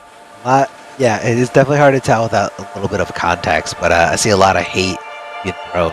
Also, that fatality always reminds me of turkey legs. Like, it's like crawling away after they've been singed off. Very, very scary. Very scary stuff. Yeah, solar plexus. I definitely see the difference in attitude, like you're saying about, applying game plan A. Can they deal with this? No, I win. Jackie Briggs. I feel like now he's kind of stepped into something different, something beyond. Okay, all right, let's not go with plan A. Let's try to counteract the play style. Now we're highlighting Jade. This is going to be an interesting pick because Jade can basically nullify projectiles coming out of Cetrion. Now, of course, she can counteract that play by going with the Mind Grab instead of a regular projectile. If she thinks that Jade is going to throw up the purple stuff or go purple, she go with Vine Grab for a full combo punish if she's close enough. But that is a very, very risky thing to do. Super duper unsafe. And Jade does have that nitro kick. Let's see what Jade is rocking here in this custom variation. Get a little close up. Delia's Dan. That's the only one I read. I saw the spark, and yeah, that was it as far as I was able to see. That kind of quickly. Big air razor ring. Thank you for showing us Yeet as soon as we needed to know. So that's yeah, there we go. So the air razor ring is a really cool pick in this matchup. It's one that we've seen a decent amount because that's actually an angle that while Cetrion does have, of course, the anti-air boulder, which can punish it really heavily, it does go over. Oh, speak of the devil, everything we're saying is just happening. But, and there we go, 2 in a row, gets the crushing blow, decided not to cash out on the first time, and this time though, maybe wanted that little bit of extra damage, but yeah, so it is going to be a guess now, so hey, you see the high boulder, maybe you can shadow kick in, get a punish, or you can just dash in and get a punish with back 2 or something like that, and now it's like a guessing game, you have to add different layers, otherwise Cetrion's just going to play her game normally. Unfortunately, right off the bat, as Yeet was trying to set up those extra layers, Solarplex is like, I already know exactly what you're doing. And ooh, doesn't get the full punish. Could've got a little bit more on that, or a lot more, but that's going to be a good punish. There is defensive bar, breaks the breakaway immediately. Armor breaks it. So a huge life lead. This is, again, match point for Solar Plexus, who's still trying to hold on to this barely top 8 spot. This would be a huge win. And it's not looking good right now, though. I mean, this is some really good pressure. A lot of Delia's dances hitting all in a row. He's going to be able to create a little bit of space. And now the glow's up, so gotta play a lot more up close and personal. Gotta play a little bit more risky too if you want to go for that Vine Grab. There goes the air boulder, but again, we already used that crushing blow. Could have been better spent here in this round because it is so much closer to the defining swing for momentum. And Cetrion's favor blocks the first one, but doesn't block the amplified portion of it. Tries to hit the Vine, but Jade ready to block, ready to reversal punish here. Oh god, this is down to the wire. Can he make this happen? He's trying to backdash, trying to make some space, but here comes a big jump and kick, and he is still in the running here. Solar Plexus, you gotta dig in here. Jade is dealing with your projectiles. Being able to nullify those projectiles is a huge game changer. Again, we're finding Solar Plexus looking in for a third new strategy on how to counteract the matchup at hand here. And I guess that counts as a projectile, Chef. Yeah, we learn new things every day. I actually didn't know whether or not that kind of projectile. I guess the only thing that doesn't is technically the vines, which we could see at some point in this matchup. We usually do see it when there's a trade. Oh, and that's going to be a great trade for Cetrion. With getting the full screen knock away too, which is going to be huge. But besides the teleport in, that's going to be a full conversion. Just goes to the down 2. I mean, that is going to be a lot of damage and prevent any sort of breakaway options, but that's going to be it. The Jade ending up a very good choice. And honestly, I mean, okay, are we going to see a fatality? What's going to be? Yeah, that's got to be a fatal, right? I love it. I love to see it. Oh, the eyeball. She needed that eye. MK11 loves eyeballs. It's true. There are a lot more eyeball fatalities. Oh, that's gross. Got all over our camera. You know how expensive this production equipment is? Come on, Jade. Jade, you gotta come down and wipe that off. That is disgusting. Yeah, the eyeball reminds me of like the old like Neversoft logo from like the old rock games, where the eyeball gets pierced. Yes, this is creepy. It was really creepy, you know. It was. It was even when in its like crappy like 64 graphics, like it was still pretty creepy. Yeah, I seem to recall like thinking like this is weird. This is like from like a horror thing back then, but. Anyway, speaking of horror, this is a definitely horror situation for Solar Plexus. That pick looked like it was working quite well, and honestly, it could have gone pretty well for Solar Plexus. I think it could have been the win had he kept with the adaptation that he'd made in the previous game, where he did a block string at the very end into the ground pound, then canceled it, but then rather than waiting for the jump over it like before, went for more pressure, and then the jump did end up actually working. So we'll see if there is yet another layer of adaptation, but this could be the end of the road for Solar Plexus. And again, you know, Solar Plexus is currently in the top 8, still holds this spot. So there is a chance that even if Solar Plexus loses here, that he can still stay in there. You know, he can still stay in that top 8, still qualify for the regional finals, but it's definitely not... it's not a good chance, I would say. It would require several other people losing all of their games in a row. And not only that, but you're no longer going to be in control of your own destiny. So you're going to have to depend on certain people losing and certain people winning in this top 8, and that is just a very stressful thing. You don't want to deal with any of that. Jade jumping kicks are doing so much, but here we go. Cetrion getting a little bit more on her side here as she connects here with that crushing blow, one of the only avenues for lots of damage. Love the punish there. Of course, not going to get too much damage off of that as you just use that crushing blow. Not going to get the pop up there at the end, but they just need like one more thing. Hits the down. Oh no! Was that down 1, down 3 guarantee? Now, of course, that doesn't combo in this game. Down pokes do not combo in this special. But it kind of just looked like she was too far to get a good enough punish that, you know, she just wanted the advantage from the down 1. Yeah, I think that actually might have been like a back 3 that just ended up too far from the first hit to hit. It was just a weird situation. But overall, regardless, it doesn't matter, I guess, because Solar Plexus is now on match point. That's definitely where he wants to be, but he was here before, and it looks like, just like the Collector, if he gets in one time, he has a great mind for pressure, and so you really do not want to let that all get started. Oh no, went for the wall. It looks like maybe Solar Plexus doesn't have a lot of like experience or maybe just comfortability playing against Jade, especially once Jade gets that glow up. There are a lot of more experienced Cetrions in the matchup, I would say, that have very specific plans once that's happened, but as you can see again, you know, going for natural barrier, it's not going to work once the glow's up. There are some options though. Oh, anti-airs with a fatal blow just barely. That was a gigantic risk, but this is going to pay off quite a bit. However, this is going to put fatal blow territory for Yeet, and if Yeet lands that fatal blow, then that's a guaranteed round win, and that's going to mean a big wasted fatal blow for Solar Plexus. Just needs to find one opportunity. Be careful, it's fast, it's overhead. Oh, but now it's chip territory. Not going to be easy to chip with the glow. Oh, blocks it and gets the punish. Yeah, I mean, I think we all have to know that at some point that was going to be the option, but it didn't quite work out, and so we see the classic to end it, as Solar Plexus now is getting closer to confirming that he will stay for sure in the top 8, and that's going to send Yeet out of the tournament, the mystery player who we may never know who they actually are. Maybe it's just a player that we've never seen, but regardless, they had a really interesting showing today with that Collector and the Jade.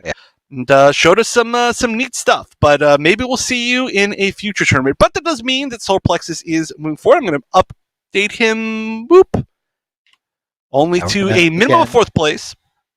Yes, and that's going to be, you know, but the difference between these guys every single match, that gap for points, you know, how many more points you get between, you know, 4th and 3rd versus 3rd and 2nd and 2nd and 1st, like it just gets bigger and bigger. But before we break it down even more for you guys, we're going to give a big shout out to Astro Gaming. These are the headsets you see on our heads right here. Big shout outs to Astro Gaming for being the official audio partner of the Mortal Kombat 11 Pro competition. All the caster audio is powered by Astro for the entirety of the season. If you guys want to check out more, head on over to astrogaming.com to find out more information on all of their officially licensed PlayStation audio products, which are available now. Guys, go check it out. Upgrade your setup, whether it's just for personal use, for streaming, or just for hanging out with your friends. You definitely can't go wrong with an Astro. Really high quality stuff here. Super comfortable and super easy to use on whatever setup you got going. Treat yourselves. It's going to be great. As we treat ourselves into hopefully a little bit more of a bracket breakdown, can we see what we got looking forward here?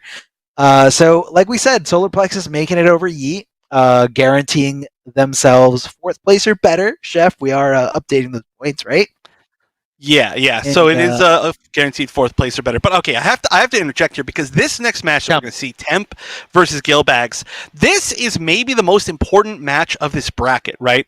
Where Temp needs to win this to still stand a chance of qualifying, which is huge. Gilbags needs to win this to still stand a chance of qualifying, and which is a tough situation. Subby has to see Gilbags lose here. If Gilbags wins, then Subby can no longer qualify. Like I said, she's the lowest of the players here that still can qualify. She can qualify if she gets first, but only if either Solar Plexus or Gilbags lost, right, before they got to 4th place. So this is really a decider between 3 different people, at least, altogether. I mean, there's a lot of different ways that this can play out still, but I mean, it's big. It is really big. And we're seeing the return to the Devora. So we're just going to keep on going today with the weird picks, the weird characters. But the Devora is a character that we've seen a lot of times before from Temp. And Gilbags will be using, of course, his classic Sub-Zero. But, immediately going for a little bit of an unsafe pressure option. And didn't get punished all that hard, which is a very good deal because Sub-Zero can pretty much end you off with one hit. Oh yeah, definitely a different take versus a lot of other different characters. You see a little bit different of gameplay here from Devora. Instead of getting a lot of damage, she's going to get a lot of setup potential with that Oki bug. As long as she gets that hit, she's able to drop that bug, amplify it, and you basically can't do anything for quite some time as those bugs just kind of annoy you on the pickup. It's basing there with that down poke at the end of Sub-Zero's back 3, trying to make that little gap, or trying to fill that gap there with a damaging string. Down 4 is coming out of Gilbags, just regular poke to try to get some hit advantage. Neutral jumping is one of the best things Devora has. Oh! They both made a blow, right? They both made a blow because it's an armor broken.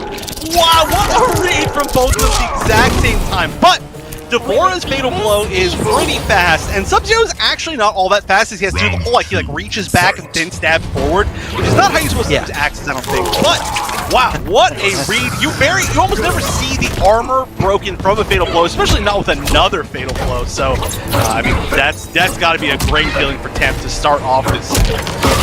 Devora's got a quick fatal blow, and that's really what it came down to. It almost happened at the exact same time, like the flash. I might even say that Devora's fatal blow happened afterwards, but because it's so fast, it was able to connect right away. We're just going to go for a back throw here from Devora, just tossing up, trying to make that jump in here happen, but Sub-Zero low profiling his hurt box, and right now going for a world of hurt. Oh, edge damage here. Yeah, one more hit away. Oh, nice! The short hop to avoid the poke, that down 4 would have for sure been canceled into the stabs like we saw right there, and it would have basically guaranteed, especially with meter, that was going to be chip death. But that was actually a really good read with the short hop on wake up to avoid that and prevent it from being canceled, but unfortunately, it was just a little bit too late for such a good read. And so, first game going to Temp. And again, almost more than Temp here is concerned with, well, actually almost exactly as much. Temp is yes, one good game, but also Subby's got to be like, yes, one good game, you know, just hoping that, I mean, it's obviously terrible to root for somebody to lose, but, you know, when your life is on the line and it's out of your control, I mean, I've seen people before that are just sitting in chat and they're just like, let's go, you know, like, let's go, please win, please give me a chance to qualify. And, so 2 people right now got to be pretty happy about that. It definitely, you know, again, you get into that situation where, you know, sometimes, you know, for whatever reason, you're not like as consistent throughout the whole season, and it's just not in your power, not in your control here. And that's definitely what Subby's feeling, watching closely here as this match unfolds here. Temp getting that throw, connecting. Throws kind of act as like true mids in this game. So, you know, to get somebody recovering on something, a throw is a really, really good option. And that's why throws feel so overwhelming in this game. Connecting the mids, hit confirming for some good damage, getting that capture there at the end. Didn't anticipate the breakaway. A lot of Devoras like to throw down the Oki bug when they know that breakaway is coming. So I think Gilbag's doing a good job of mixing up when to and when not to break away, trying to keep Temp guessing over and over again. They amplify to keep it safe. It looks like Gilbag is trying to swing as soon as possible, a little too early. Full cash out, but the roll out of the corner. This is an opportunity. I mean, we saw how much the Fatal Blow came into play in the last game. Oh, could have got the down forward to anti-air. Still alive, but that's going to be chipped. Yeah, Temp didn't have any defensive bars, so that meant there was really no opportunity to live there.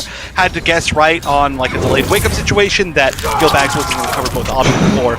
But really close to being able to take that. I think tried for the anti-air, which would have been it completely. But still, though, has the corner, and this is, of course, one of... Actually, I'm going to say the scariest corner in the entire game. The one with this Lion interactable, which is just one of the best interactables in the game. Getting that restand, getting that advantage, giving you tick throws in the corner, some of the best combo enders, everything about it. Extremely terrifying. Oh, but the bug coming in clutch. Unfortunately, not going to be able to start a full combo with it. Just going to be able to create a little bit of space. It kind of looked like it was exactly where he got hit. It was like that sweet spot to not really, you know, fall into a combo fade. Tries to swing afterwards, trying to get as much damage as possible, but Devora just kind of slipping through his fingers. Throwing back the polar axes here. Trying to just swing with anything, anticipating Devora to jump over and over again here. Gilbags does find the hit, but doesn't hit confirm into anything. Temp down to nothing and decides to dive in deep. Desperately going for that fatal blow, because why not? If it hits, I am still in this. If not, I'm definitely going to die. But hold on, Gilbags damage left there on the HP, but just like that, Temp connecting that throw. Gilbag's a little too tense in that situation, holding on to block and not reacting with a throw tech or even a throw tech attempt. Well, Devora actually has quite good throw range, so that, I mean, the jump one into the grab looked like it wasn't even going to connect, but, I mean, that was great, you know, knowledge of the character by Temp to go for that, where I think a lot of people just wouldn't have been ready at all to even consider that the situation was possible until they saw a little bit more forward movement from Devora, but, yeah, that's clutch, and now we've seen really basically 2 rounds taken with this Fatal Blow. Usually we expect a lot more from Sub-Zero, the master of converting into Fatal Blow. However, I mean, after this win, this is going to be a tough situation. That is a back throw, so this is going to be the corner. Just has to keep Gilbags in this corner forever, for the rest of this round. But a down one check. We're going to say, no, that, oh, missed hit confirmed. This is huge. This is huge. Gonna break away. That's the question. Yes, breaks away, but he does correctly read it. Here come the Oki bugs to his rescue. If he had Fatal Blow, that would have been enough to kill, but still needs one more hit, one more conversion. But hitting the air-to-air, just jumping, going with the fastest normal. And Gilbags barely makes it through there, down to the wire. One combo would have been the deciding factor there at the end, but Gilbags clutching it out. Yeah, that was a scary situation. That would have been really, really easy to fall. But I mean, you know, great usage of that bug to set up that combo situation. Unfortunately, it just came down to resources, I think, at the end. You know, if there was a Fatal Blow, that could have been it. If there was some more offensive bar, that could have been it. If there was defensive bar at the very, very end, then there could have been a breakaway, maybe to survive, or at least to be in a situation where Chip couldn't have been as easy of an answer. But overall, it just came down to the fact that Temp had none of those things. And so, Gilbags, you know, after, I'd say losing the first game pretty considerably, has really fought his way back into this. And, you know, nobody expects Gilbags to really be completely out in any of these matches. So I'm glad that this one is going to be seemingly close. Round 1. Fight. It definitely seems like it. And again, you definitely don't want to see washes when so much is on the line, not just for these players involved, but also players outside of this match, but still in this top 8 running. It's the Rising Ice conversion here. Devora breaking away there at the very end of the combo. I think a little too aggressive here. Probably could have held on to the meter for some wake-up options, but you know what? Gilbags totally okay with that. Tries to go for the throw, and Temp looking for that neutral duck option, and face off considerably here. Getting the back throw, throwing Sub-Zero a little closer to the corner. No access to interactables in this one.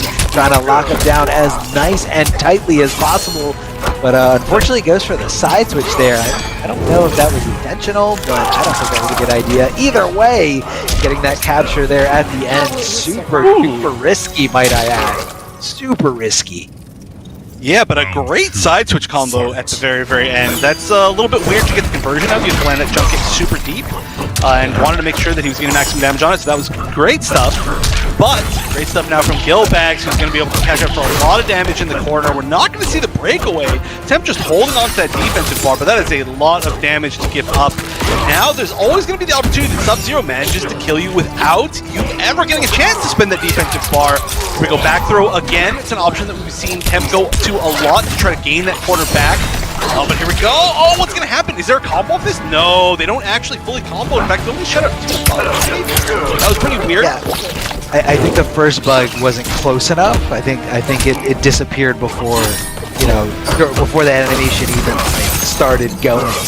But I love how Gilbags was ready to swing, because that's 100% a gimmick, right? Like throwing out any kind of normal that you intend your opponent to block, and then throwing down the Oki bug is not going to work as long as that opponent is ready to swing, you know, as soon as possible. And that's what we saw Gilbags doing. Blocking the slide, getting a nice punish here. Going to pop up for some extra damage. Here comes the breakaway. But this time, no Oki bug for the anticipation. Maybe thought he was going to hold breakaway for a little bit later. Back throw, like you said, Chef. An option that Temp is digging into a lot. Yeah, but I mean, it's working a lot. In fact, throws in general have been working quite a bit. So maybe that's something that Temp wants to go back to a little bit more. Ooh, jumps over the forward 2. A little bit of a weird weakness for that move is that it can sometimes not hit in the air almost at all. And this fatal blow still is here. That's very scary. Oh no, drops the conversion. Tried to go to the fatal blow. You can see him actually stance switch, which is a heartbreaker. No punish on the teleport. Wow! That was a really unfortunate round for Gilbags. That's gotta feel rough. I mean, that was 2. That was 2 wins in a row dropped, and oh, that's gross. That's gross, Bug. You're eating what you were born out of. That is just rude. Just rude. I don't even know what it's doing anymore. That's gross. Whatever it's doing to the head is pretty gross. It's making a statement, okay? Making a very definitive statement here. Yeah, you gotta wonder how much the pressure is getting to Gilbags right now. I mean, there at the end, I feel like that's something that you practice punishing day in, day out, and he had Fatal Blow. I'm not sure if it was going to be enough to kill, but it was definitely going to put him into like a chip out situation, which, you know, you definitely...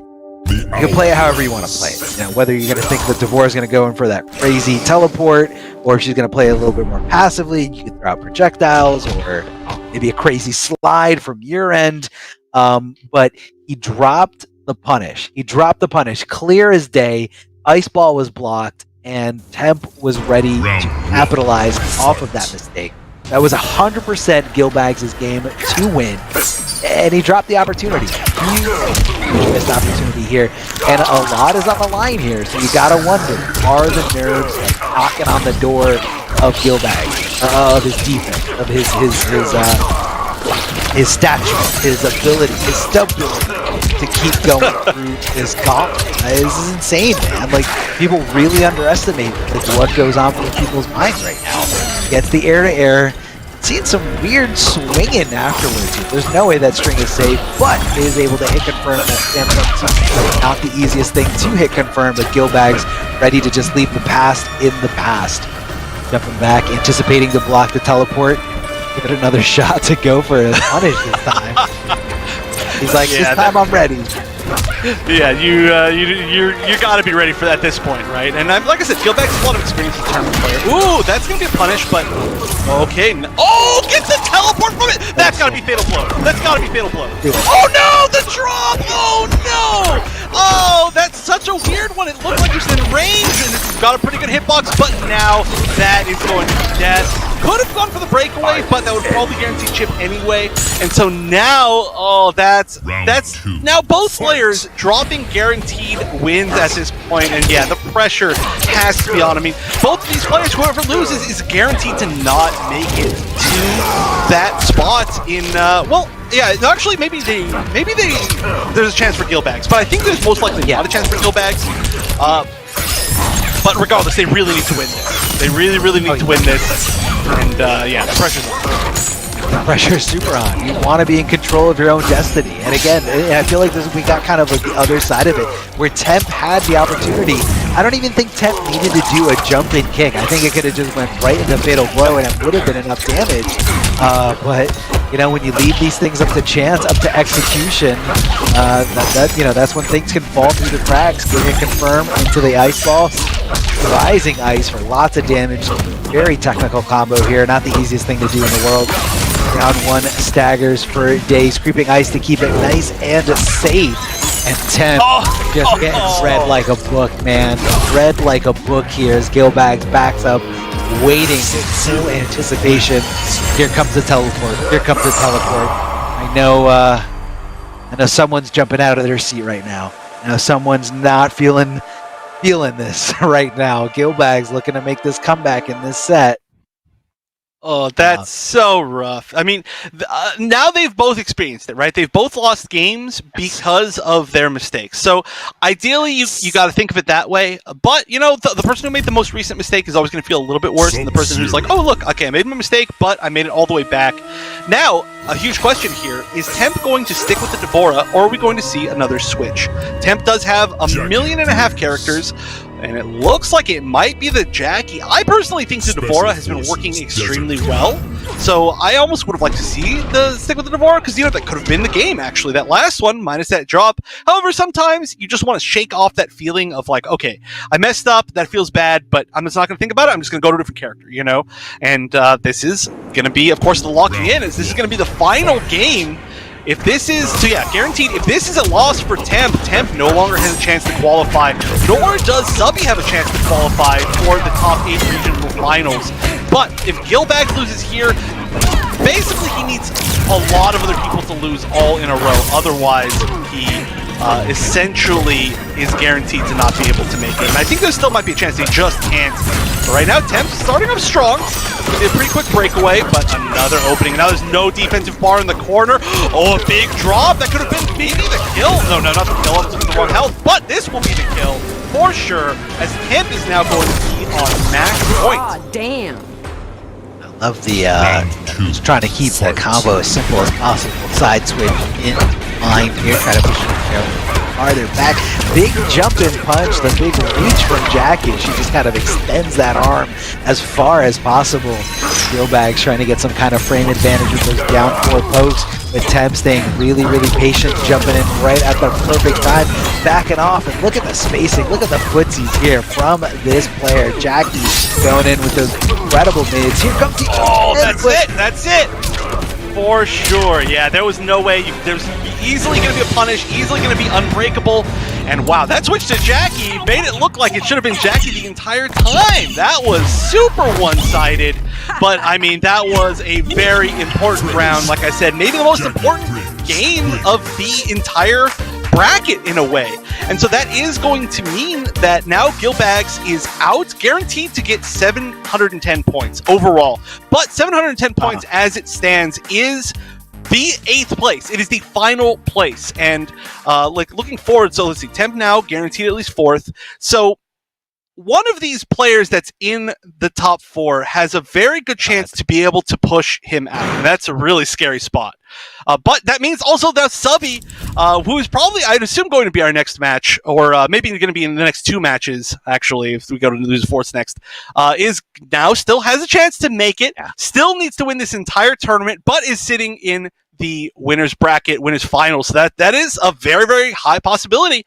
So now, yeah, anything could happen still as we stand. I need to like reorganize my my spreadsheet a little bit just to see kind of where everybody else is standing. But we know at least for sure who can still make it and who can definitely not make it. But we are actually going to be moving to the Subby match next, which means that's a huge match, right? That is a gigantic one. But before we go do that, of course, a shout out to Astro, who provides all of the audio for the Mortal Kombat Pro competition.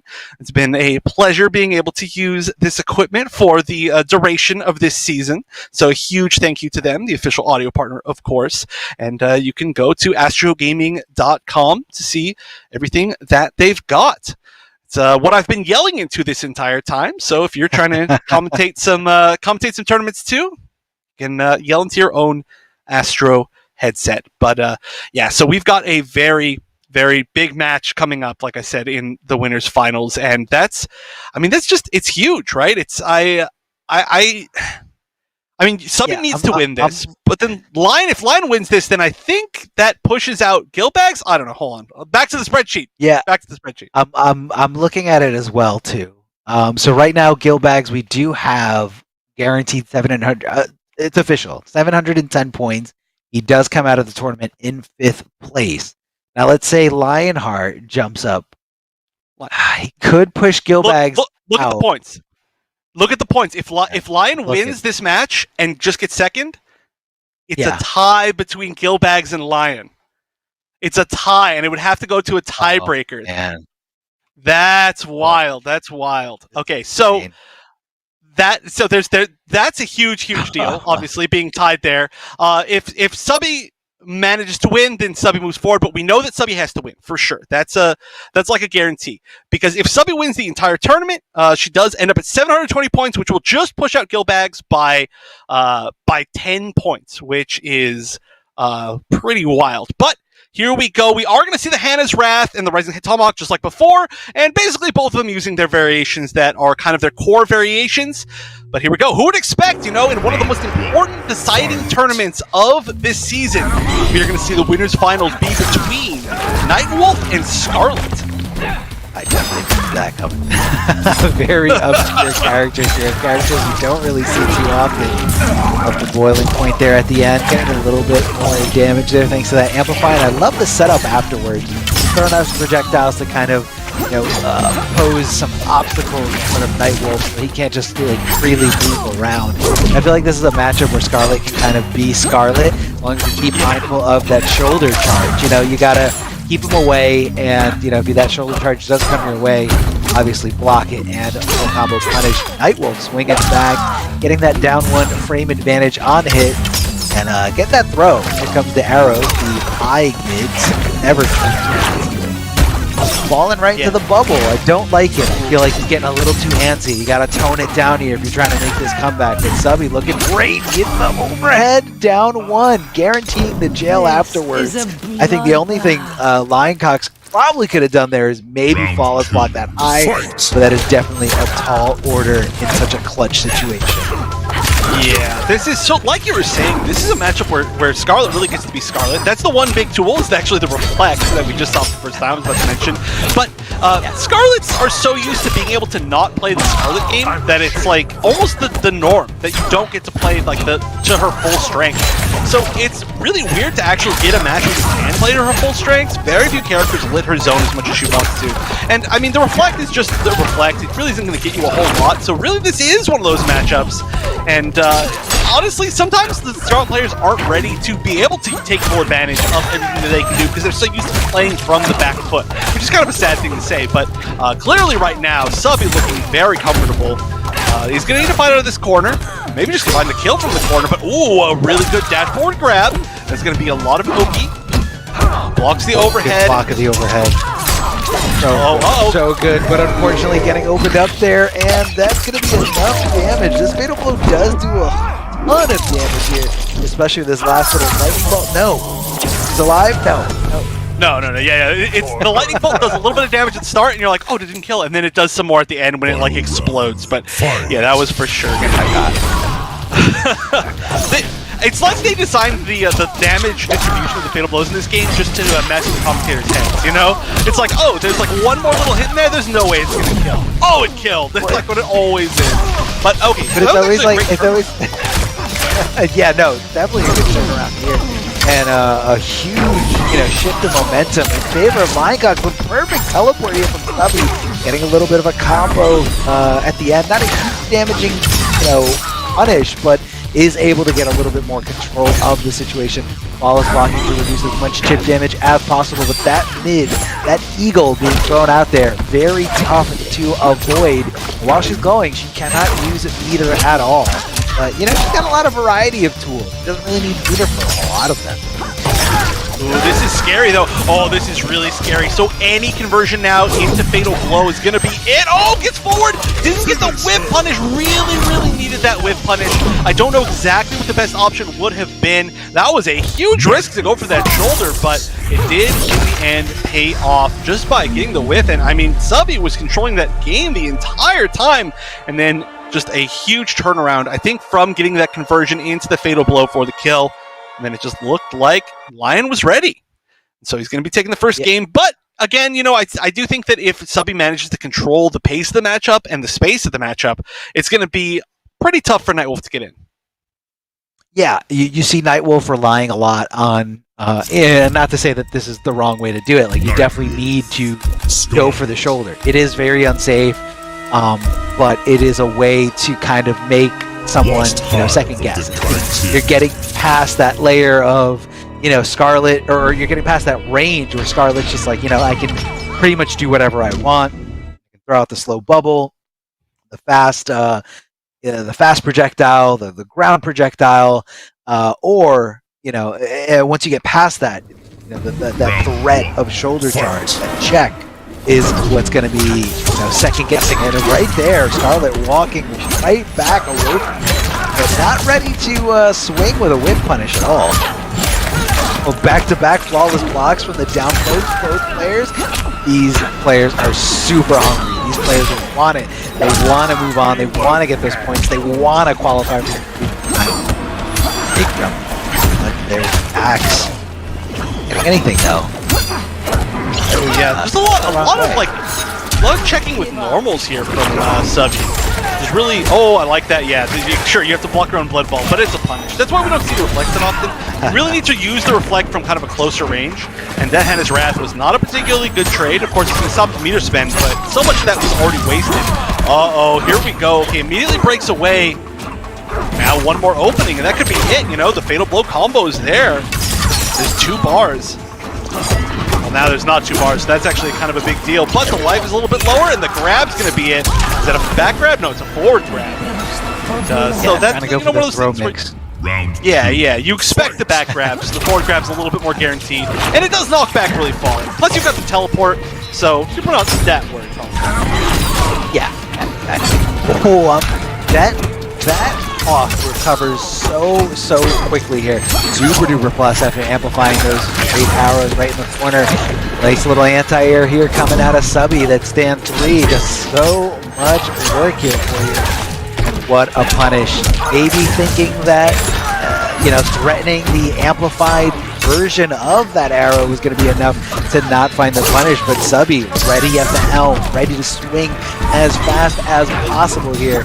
Here comes the Hawk, no meter able to be spent there. Could have possibly went with a far teleport to get some space, but not going to be an option here. Breaking away, down to nothing, and Subby wakes up with the Fatal Blow. Wakes up with the Fatal Blow, and Lycox cannot believe it. But hey, sometimes those layer 1 options, they work again. Someone's not thinking that. They're too concerned about, trying to make up 3 wins. Or they're too concerned about trying to chase down the roll. And, they forget to go back to that primary, that that very first option. Wake up, fatal blow. It's a good option, high reward, but of course high risk. So you don't see it too often. Yeah, especially post-nerf, right? And once they lowered the amount of essentially like armor that you have on it, like it becomes armored later in its startup is the way I should say it. Honestly, that seemed like a pretty intentional setup, right? Where it was like, okay, I see the 1-1-1 whiff, I know the timing that I can get in between the hits of 1-1-1. And that's why I'm going for it, rather than just like, oh, I'm just mashing it on wake up, because there was like the delay before it, and you can't really. I mean, it's kind of hard to mess up your Oki in situations like that where your meaty's not tight enough if they're just going to go for that wake up fatal blow. So I think it was a delayed wake up mix up, really, almost as much as it was like a read with the fatal blow. But again, I'm glad that this is a very close match, as pretty much most of them today have been, because the stakes are so high. And I mean, also, when do we ever get to see Nightwolf versus Scarlet? Ever. We never get to see this. I love how Nightwolf's down 3 is so much range and like so plus on hit. It just makes you so scared to do anything afterwards. Run out Blood Bubble, trying to get Nightwolf to kind of stand up into it. And that's that shoulder check. You kind of see Subby being, a little bit too, like anticipating it too much. And then once you anticipate the shoulder charge too much, that kind of gives Nightwolf, free reign to going with the overhead, or going with the crazy jumping, because you're sitting there holding on a block because, you want to block this to punish it. The tongue from full screen, trying to get something going here, but unfortunate for Subby, losing resources to many of her bar. I think what was that round off? What was that round off? Yeah, and once you get to that really low health territory, Hannah's Wrath becomes like a really terrifying projectile, because you don't have really a lot of great ways to deal with it without pushing yourself into a spot where you were guaranteed going to get chipped afterwards. So yeah, that was kind of a checkmate situation, maybe like a teleport situation. But Lion definitely controlling the match this time around. Getting a little bit of health back was a nice little bonus right there for Subby, but I mean, still maybe about half a life. Oh, that was weird looking. That like made my eyes cross. Trying to see that. Like, where did they go? Where did both of them go? They switched places. Like they used Okay, so now look at this. The damage adding up. But Lion has Fatal Blow. They both have Fatal Blow. That could have been the Fatal Blow in the jump in. They both got to be very careful. I mean, we know that at the very least, Subby's willing to use it now. Oh, this is so scary. Oh, doesn't do it in the jump in again, but the down 2 crushing blow, and that should be enough. Another down 2. Yeah, smart choice there not to go for the breakaway. A lot of people would just kind of muscle memory that as soon as possible, but Lion was ready. Said, you know what, bummer, I lost this one, but I can still take this. Still got another round, so I don't want to spend out my meter too quickly. Yeah, exactly. The mindset you gotta have. Hold on to things, especially if they're not gonna do you any good. The lose situation. Might as well have the meter going into the next round. The bubble making the connection there. The arrow is still being active. Still holding out that bow. Here comes the low projectiles and the reflect. Like you said, Chef, that's when you use the reflect when you get a little bit closer. But Subby adapting to that situation, going for the teleport the second time around. No access to meter there as she's glowing yellow. Oh, the standing position leaves her susceptible to a throw. And that's going to be cleaning up here. Game number 3 for Lion Cox. And this is the winner's finals. So not necessarily a death sentence for the loser, but it is going to be a little bit of a tougher path, especially for Subby. Really needs a win here in today's bracket. Like, more than anybody else in this bracket, Subby needs to come out the winner if there's even a chance of qualifying for the sub-regional final. Yeah. I mean, like you said, technically, either of these players can still make it because, they're not out of the tournament yet, regardless if it loses. But, I mean, this is gigantic. Absolutely gigantic for both of them. And also really big for every other player who's still trying to qualify. Like I said, right now, Gil Bags is in a really tough spot where he's got to watch and look at other players to see exactly who wins and loses to see if he can hold on to his spot as he's currently sitting in 8th place. And I guess I just want to give a little disclaimer personally that this is all my own personal math that I'm doing. So anything that I say could be slightly off by something. There could be other added rulings as far as some sort of points things, but I'm relatively confident. So take what I say with a grain of salt. But this is, like I said, a very important match, and now Lion just needs to win one more to get into that grand finals in winner's side, and you can see, he smells the blood. I mean, look at this. Truly like a lion, going in for the kill right now. Yeah, definitely saw that wake up 3 coming from Subby, and just kind of putting the nail in the coffin there, the flawless block. That's a very demoralizing feeling. Like when you go for that wake up 3 and somebody flawless blocks it, it does not feel good. It does not feel good one bit. You come up with resources, you get full combo punished. It's not fun at all. And look at the control here from Lioncox, controlling the space and going in and out of that shoulder, that shoulder charge range. And then once he hits, able to kind of go in there for either a fake throw, shimmy, or an actual throw. Holding on to that Oki, and Lioncox is running away with this, and knocking Subby into the losers finals. Lioncox guaranteeing himself 2nd place or better, guaranteeing himself a nice comfy seat here in the grand final. But don't count Subby out just yet. Anyone can still make this in. Anyone still in the tournament who still has at least one life still intact, and just gonna have to pull a little harder for the Warriors falling down into the lower track. So don't count anyone out. Yeah, and so I think, doing my math now, I think it is guaranteed for, because everybody else is out. Ravioli's out, and so I believe that it's guaranteed now that, unfortunately, Gilbags cannot make it to the top 8 finals, because as it stands, Solar Plexus is sitting in that 7th place spot, and Gilbags is still sitting in the 8th place spot, but regardless, whoever wins the tournament, whether it be either, because there's only 3 other players left, right? There's Subby, there's Lion, and there's Temp, right? They're all and Solar. Yeah. So any of them, regardless if any of them win. Oh no, actually, there is a way. There is a way that Gilbags can make it. Yes. If Solar wins, because he's already ahead of him, and if Solar wins, then that could be it. And Temp has to lose right now. So it just has to be Solar all the way through. If Solar manages to win all the way through, Gilbags still has a chance. So I was a little bit preemptive on saying that he didn't stand a chance. Wow. So this is still really close. This is really complicated. There's a lot of moving parts here.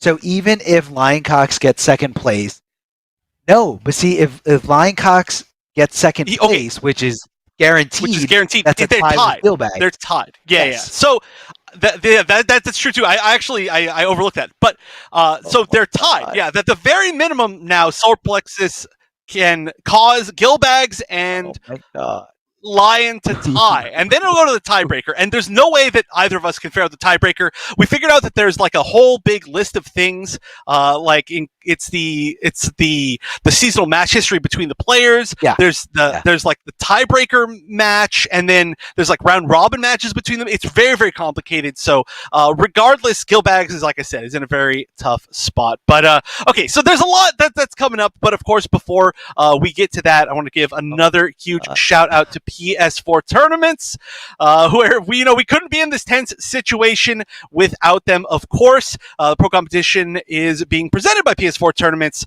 alongside the Open Series. And you can sign up for a bunch of different types of tournaments. Of course, unfortunately, today was the last open tournament of the pro competition, but there's still a ton of different tournaments. Plus, you get to see where you can watch the end of the brackets here when we get to these regional finals. But of course, the main place to go is compete.playstation.com, where you can sign up yourself. You can see a bunch of videos on what the pros are saying. There's a ton of interviews and articles, a lot of good stuff. And then you can sign up for tournaments all where you play completely through your PlayStation. Very, very easy. It's what these players have been doing to get to this point. But Now we're really getting into the meat of this tournament. This is really where everything is decided. I mean, there are there have been some matches that have kind of set up like who can't make it, but now there are still 5 people that were here at the start of today that all have the chance to make it into the top 8. I think we might see now, though, that Solar Plexus might be guaranteed to have a spot. I'm not 100% sure on that. There is a chance maybe that he can't. I know for sure that he would like to win at least one more match to really solidify that spot. Or actually, wait a minute, no. If you think of Solar Plexus I messed is up. jumping up. I messed up. There's some player above that I didn't see. A lot of what I said might be completely gone because Ald actually has 690 points. I thought he had 790 points, but he's got 690 points. Right. So actually, okay, so you see, this is really difficult. This is why I said that everything that I've been saying is very, very much potentially wrong. Because Ald now actually is the player who's holding that 8th place spot. It's not Gilbags. So Ald is now... Oh no, Ald is guaranteed out too. But Gilbags is holding the 7th place spot. So I would say, okay, yeah, Solar Plexus is guaranteed, I think, for the top 8, which is very, very congratulations to him, very impressive. And Lion now is tied with Gilbags for that last spot. Oh my, I don't know. It's still all up in the air. It's still very much up in the air. Just assume that nothing that I say is set in stone until we actually get there.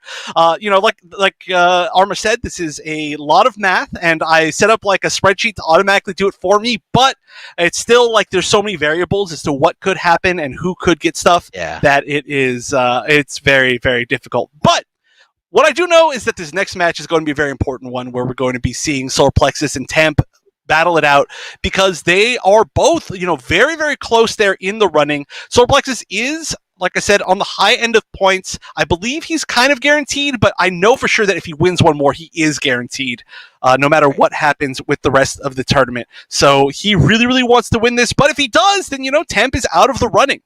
Temp is out of running, being currently just barely outside of that top 8 spot. And Temp has had a really good run today, an extremely good run. Temp is tied with Ald, 690 and 690. Right. But at this point, then it would be, if technically if all the points were the same, then 6th place would be Solar Plexus, and then 7 and 8 would be Gilbags and Lion, right? Technically. Yeah. So no matter what, 690 is going to be out at the very, very minimum. So, yeah, so a player that's not here, Ald, unfortunately, has been confirmed to not make it, who was in the top 8 at the start of today, unfortunately, is just outside of the range now. And now, like I said, Temp needs to win this. If Temp wins this, seems like pretty confidently I could say that Temp gets in, but really needs to make this happen. And choosing the Collector to go up against the Cetrion. That is an interesting pick, but we'll see if it works out. So here we go, a hugely important match. Let's see who gets some more points, gets further and closer to that top 8 spot, as this is going to be basically both of their last chances, if they do not make this. I mean, if they don't make this, there's still a chance, I guess, that Solar Plexus can make it, but Temp needs to fight. Solar Plexus wants to guarantee that spot, too. Yeah, definitely. Make sure he gets that spot. Temp grabbed the end of that combo. Command grabbing again afterwards as Solar Plexus holding on to that block point, getting the nice conversion as Solar Plexus gets opened up for going for that forward roll. Temp going crazy here with this Collector play, trying to hit that overhead, just doing a really could have been a much, much bigger combo for Cetrion. Good air-to-air here coming out of Solar Plexus, and cannot block a single thing at all. And coming in clutch is that Chef recommended to throw onto anyone's Collector when they have an extra spot ready to go.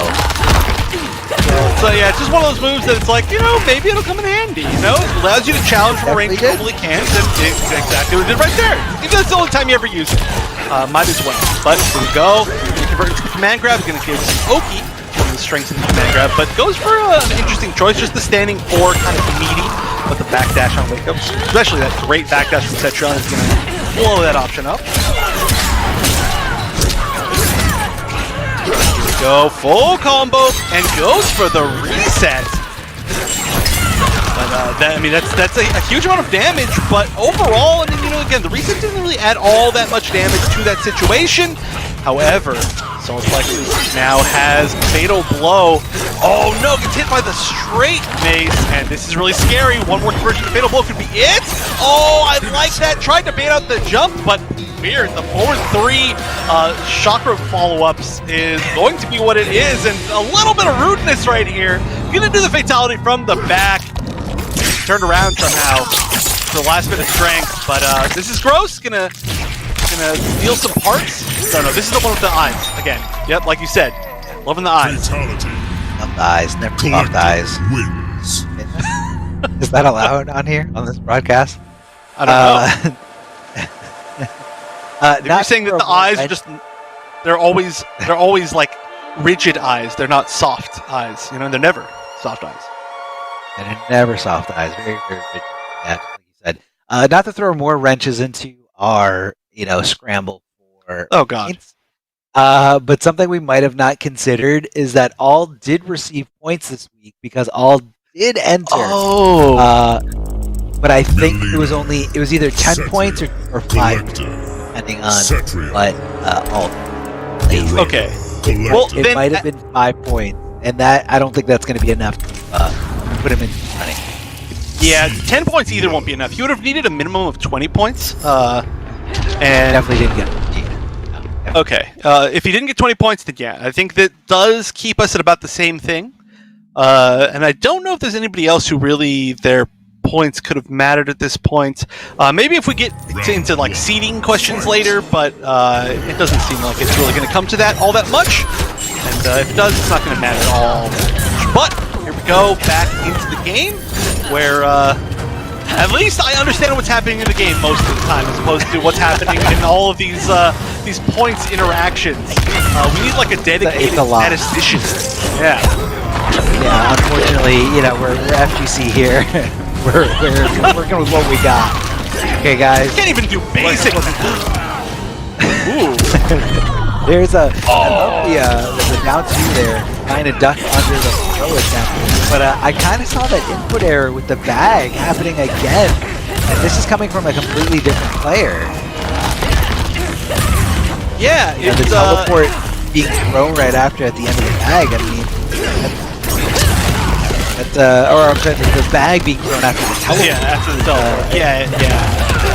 It definitely is an issue that can happen, especially if you're really trying to forward 1 after the teleport. Oh gosh, look at this. This chip. You gotta do something. You gotta make a read. What are you doing? What are you doing? Oh, there's the read. Oh, he catches him, but no full hit.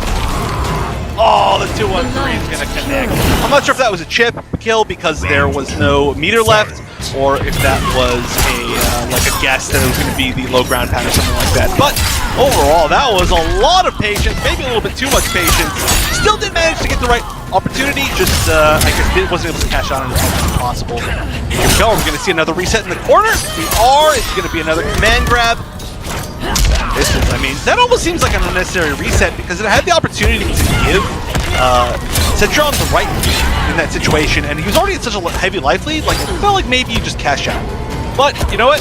Got the right read anyway, got the command grab, didn't go for a second hit, and here we go though. Chance to come back. It's also about conditioning a player. You want them to be scared of certain options, and when you get into situations where you can take a few more risks, I could definitely see some merit in presenting some options, sort of as like presenting bait for some situations a little bit later. Yeah. Poking back here right after the tornado. Right to the vine grab, and that's the challenge that you don't see, unless you're playing at a high level. Like, you gotta challenge Citron, which just throws up the rock wall and no amplify. The risk reward is just so heavily in your favor. You gotta make them always want to spend the meter to keep it safe. Sort of safe. I mean, house of flawless mod they have, but they not much a lot of characters to get. Yeah. At the very least, just like make them have to spend the ball, right? And at least put them into that situation where they want to. But All right, this is scary. Again, a lot of chip. Oh, the bag bomb recovering in time. Bag bomb showing us greatest strengths and greatest weaknesses, but oh, catches the roll with that tornado hit of the tornado. That's going to be 1-1. Love the disrespect that you're coming at us, but yeah, that bag bomb recovers way faster than I thought, and definitely way faster than Plexus too.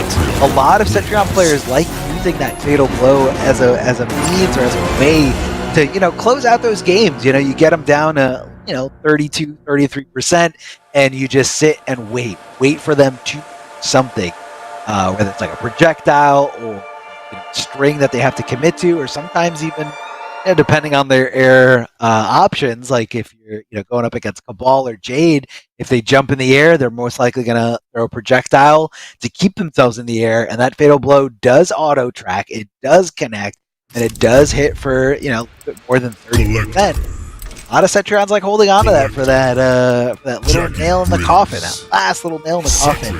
Now, of course, Solar Plexus stay on Cetrion as the last game of the set here. Let's see what kind of options we have for collecting. Kind of going over maybe some different costumes, or could be overall different options. But I definitely think the teleport is going to be necessary in this matchup, because without that teleport, it is very, very easy to keep Collector out. Obviously, that teleport does have a consequence. It can be red and full combo punished, but you want to have that option there so you don't get, zoned out. Yeah. I mean, it did come into play. Just didn't get quite as much reward off of like making the correct teleport read as maybe he wanted. But it looks like we're going to be sticking with the same variation. Going to have the bag bomb, the command grab, and the teleport. So kind of just maybe taking some time to think about the matchup, to gain a little bit of composure again. I mean, that was a pretty strong first game from Temp, and then Solar Plexus really bringing it back. So you kind of want to like stop and think like, okay, what was different between the first game and the second game? How can I change it? How can I get back to where we were in the first game? Are there any re-adaptations I need to make? There's an answer right there. But right now, okay, here we go. Full hit. Temp took a lot of damage getting in, so the max is going to do really is, okay, again, with the reset, the max is going to do is just kind of even them up, but another opening, and no defensive bar. Oh no, drops the combo, but now a bunch of weird daggers. Honestly, this damage has added up so much.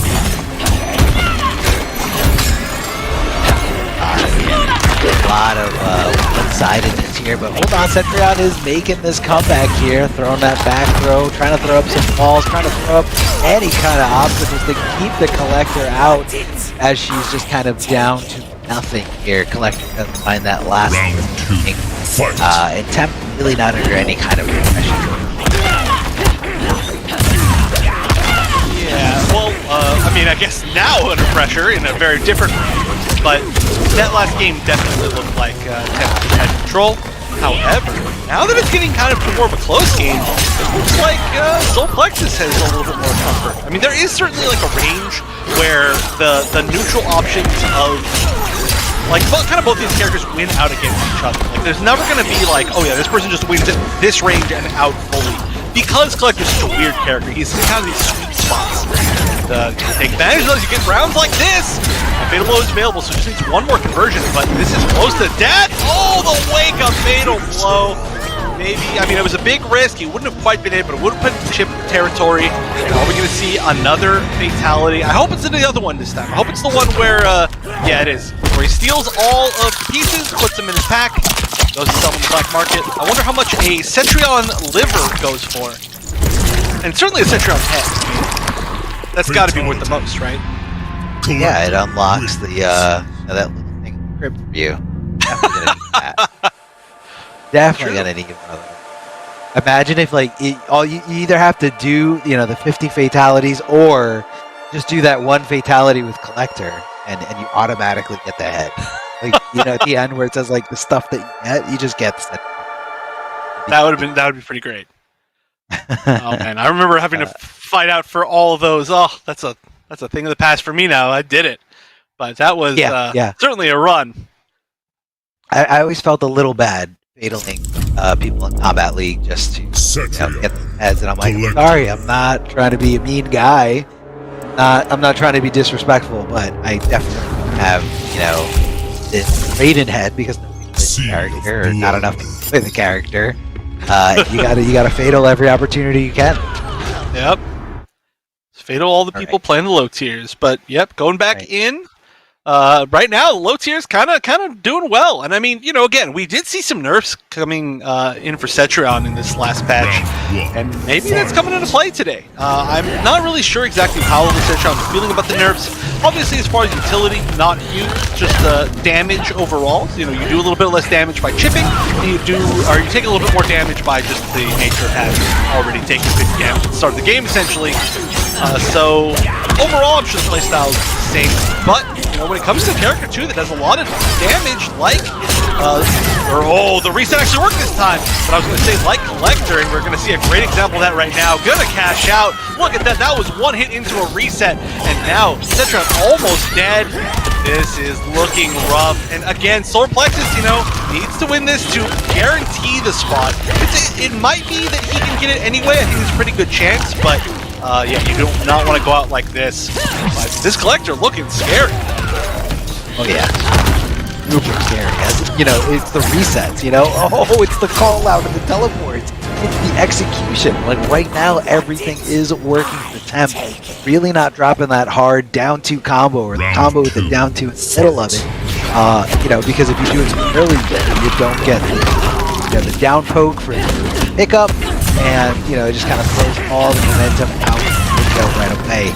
Look at the mobility here coming from Solar Plexus. The Temp just staying as possible. Love the side switch, really aware of his surroundings at all times. Impeccable execution as normal. And just kind of trying to slow, or he's trying to discourage Cetrion from going for that backdash. I think that's 100% what we're seeing here. Solar Plexus is completely frozen on knockdown from Collector because of that base, because of that standing button. But fought back a little bit, and here we go again. Fatal Blow is available, so just needs to find like one more big conversion. That could be it, but oh no, the drop. That was a huge drop. It's not going to matter though. Gets the pickup again with the command grab, and that is going to be it as Temp moves forward, getting the final bit of disrespect in while it has a chance, and that is going to push Temp up into the spot where now I believe he, at the very minimum, gets above Gill Bags. And it's going to mean that I think Temp is guaranteed to be in the top 8 bracket, the top 8 regional finals. Over here looking again at this sheet. So where we're at, right, as far as this goes.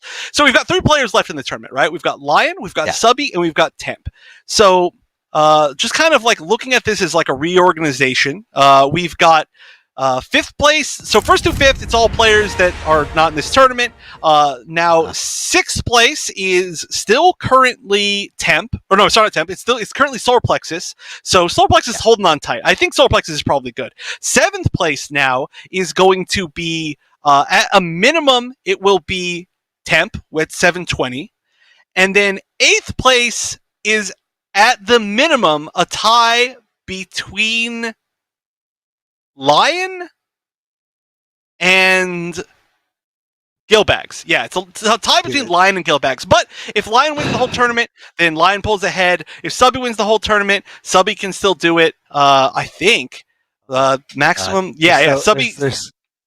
There's so many numbers to look at. Points. Guys, I know. So many moving parts, but we are, during the break, we're definitely going to solidify and make sure that we have everything. We have everything down. We're going to look at a bunch of things. We're going to be talking to the admins and the mods. So we are going to have the right information for you guys. But before we go to a quick break, I do want to give a shout out to the merch. If you guys want to rep your realm, rep the game you love to play, head on over to Amazon.com/Mortal Kombat. We got Melina shirts, Scorpion shirts, Sub-Zero shirts, as you guys can see here. But there are also Raiden shirts and Liu Kang shirts. On top of that, you can represent your regions, whether you're NA, Liga Latina, Interkontinental, Oceania, whatever you want to rep, whatever different colors, different styles. They got tank tops, you know, suns out, guns out. So if you guys want to go there, you guys can definitely get whatever you want there and whatever colors they come in. So a lot of different options, a lot of great merch there. We're going to take a quick break. We're going to be right back with some accurate information, and we're going to be right back with our top 3 finalists today. Don't go anywhere. And welcome back. It's time to close out the final 8th week of the Mortal Kombat Pro competition for Oceania. It's time to see who will for sure qualify for the regional finals. And like Arma said, we did manage to get a little bit more of accurate information. We compiled it all together. There's been a lot of changes during the tournament, and we've figured out that basically we have some really sick matches that matter a lot coming up. So as we stand, we do have a few different players that are guaranteed basically into top 8. Just to say the names that we haven't seen today, Wasminator is going to be number 1, Swazi 2, Vegeta 3, Sagat 4, and those are pretty much guaranteed. I don't think anybody can actually break those. Wi-Fi Scorpion is at 5th, is guaranteed top 8. Somebody can overtake his place, but Solar Plexus is guaranteed 6th. So congratulations, Solar Plexus. Even though you did go out in that final round that we just saw, you're still guaranteed, as far as I know, to make it into the top 8. Again, you know, admins have the final say on everything. Don't take anything I say for facts. But now it comes down to every match matters. Every single one of these players can qualify still, can still potentially not qualify. Temp actually is kind of guaranteed to qualify, but can push forward into some further placements. Now, Subby has the most pressure on her of anybody here. Subby needs to win every match from here on out, and if she does, she qualifies for the regional finals, but has to win every single match, has to win the entire tournament. And if that's the case, then yeah, that is definitely a qualification. And on the other side, Lion is who's waiting up in the grand finals, is still just waiting to need to win one more. Otherwise, it's going to be like a potential 3-way tie for the final spot, which is going to be a really tough tiebreaker. But here we go, the first of the gigantic matches to decide who's going to make it. It's going to be losers finals between Temp and Subby, and we are going to see Temp go back to the Devora, but already starting out with a good read, amplifying that parry. Okay, get some damage on the Liberty here, and it's kind of you know, sets the stage with a certain tone. You know, I'm willing to do that parry if you're trying to rely on some beautiful punish here from Subby. Good call out on that breakaway, connecting that down to getting as much damage as possible. Even though Devora is using that bar, Subby loves to hit that down to auto neutral ducking coming out of this Scarlet. So you definitely got to be on your toes if you're Devora's playing Devora for Temp. We see here, Chef. Yeah, we're seeing some really weird baits here. A lot of neutral jumps from kind of max range to try to bait out the anti-air. You can't anti-air. There's a hurt box on. Oh, again! Again, but it's the other way around! It's exactly the situation from earlier. Both players throwing out their fatal blows at the exact same moment, but this time it's not the Sub-Zero kind of slower fatal blow. It's the Scarlet nearly instantaneous fatal blow. And so now we've seen the same stage, the same situation, but this time Devora has lost it. And so good usage of it. Clearly all these players having some sort of experience against each other to know exactly when to do that. But yeah, first round going to Subby on a really good read, and that's got to feel great. Yeah, definitely, especially considering that yeah, those fatal blow options are not safe at all. So you know, you've got the successful fatal blow there, don't have to worry about it for the rest of the game, but neither does Temp of the neutral jump punch, pretty much at max range here. It's going to be asset for Devora here, getting hit there by the overhead, and here comes the down to ducking right under a eye, cashing in big time, and Scarlet coming off that breakaway, coming off those bars, as Temp just trying to keep it as safe as possible, just decides to jump over that projectile. So Temp kind of having the right mindset, knowing the right timing of when to anticipate these projectiles and you know, really cash in big here. Subby with really good meterless damage there. Yeah, I mean, it's not really often that you get to fully pull off all of your meterless damages, Scarlet, but it is a lot of damage if you do manage to land a full 2-1-2. especially if you have Boiling Point, which can lead to more damage in chip because its Oki is so good to spin that bar. But yeah, getting a life lead early is going to be nice. However, it can disappear very quickly, and I think one of the main reasons why we're seeing this. Oh, here we go. Oh, just one. It wasn't the metered one. So not going to be full combo. But I was going to say, one of the biggest reasons I think why we're seeing this Deborah is because it has a teleport. It's a strike teleport, which not a lot of characters actually have in this game, which is a weird thing, because I feel like a lot of characters usually do. But we mostly see it from like Scorpion, not that many others. I love how Subby decided to cut the combo short because of the Oki bug. Oh, but unfortunately, not going to be enough. And here comes the ultimate, in my opinion, the ultimate disrespect here. Might have been a cancel from the down one, but either way, fatal blows after the finishing screen. You love to see it. Love the disrespect from these players. I think it's a little bit more of trolling, but still, these guys, everybody in very... very familiar with each other. Yeah, did they have some sort of agreement at the start of today where they're like, yeah, let's disrespect the crap out of each other no matter what? Because, yeah, like I said, these players, they play against each other a lot. I mean, most of these players have entered every single week or almost every single week of the pro competition. And even aside from that, they've, played each other in a bunch of different other online tournaments. I'm sure a lot of them are training partners with each other. So it's weird. I don't understand the whole thing today of like, yeah, let's all, teabag each other and do fatalities, do fatal blows after the finish him screen. Like, it's just the pace being set for today. Maybe they're all saying, hey, you know what? We're all friends, but no chance of mercy today because, you don't want to play the whole season and then just barely not qualify for the top 8. That is a rough spot to be in for sure. Yeah, a lot of people are risking things, by different. So even now, the way that things are panned out, we could potentially get a three-way tie for that last qualifying spot. So this is the way the points are set up right now. Insane, absolutely insane. Yeah, and just for the record for everybody, the way that that's set up is if Temp wins this entire tournament, wins this match, then beats Lion, then that will be a three-way tie between Owl, Gilbags, and Lion for that playery final spot, which I'm sure will be an extremely fun thing for our admins to try to figure out, so good luck to them on that. But I think I know that the admins are probably rooting now for somebody else to win so that they don't have to do that incredibly difficult math and bring out all the records. It is hype. It is actually really hype. Super hype. Whoa, decides to go for some crazy fatal blow, but I really got to give it to Subby for maintaining composure, being patient, and not, a lot of people like to poke after that because they're like, oh, she's negative, it's my turn. But Subby, one step ahead, knowing to just block and punish. Something on the lines. Here comes the Oki. Yeah, that bug. Definitely don't want to be on the wrong end of that. And you're in the corner, possibly thinking about using that interactable to get out, but Subby finding the regular hits the old-fashioned way to try to get out of the corner.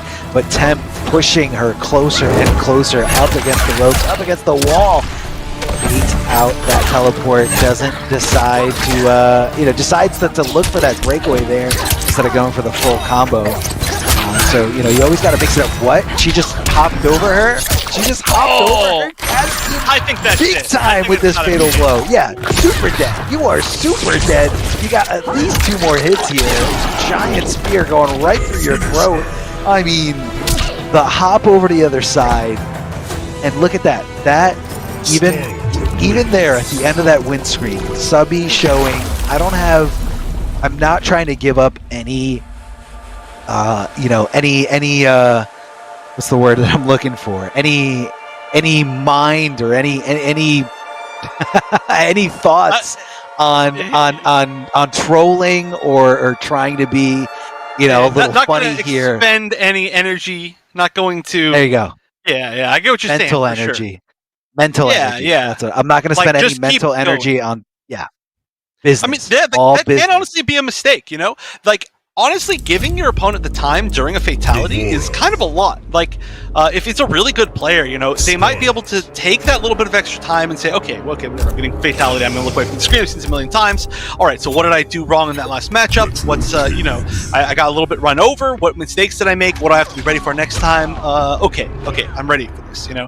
And so, honestly, sometimes you just want to go back into it. You know, you just want to immediately go, because you're like, I got the momentum. You're suddenly on playing from the back foot. Let's just go again. Let's play, you know? And so, you know, as fun as it is sometimes a fatality, or brutal, or whatever, well, brutal's not exactly the same thing, but, you know, whatever you're doing is like a finisher, it can be a mistake. It really can. We've seen it before. Oh yeah, we've seen people crumble under, you know, bad decisions a lot in today's broadcast so far, but let's see how much it's actually going to affect them when it comes to those standings for this regional finals. Poking back and amplifying those little pokes from Devora, and it looked like Subby was looking for some kind of parry there. Unfortunately, no parryable poke did come her way with the neutral jump, but Devora not fighting at all, waiting for just a simple hit confirm.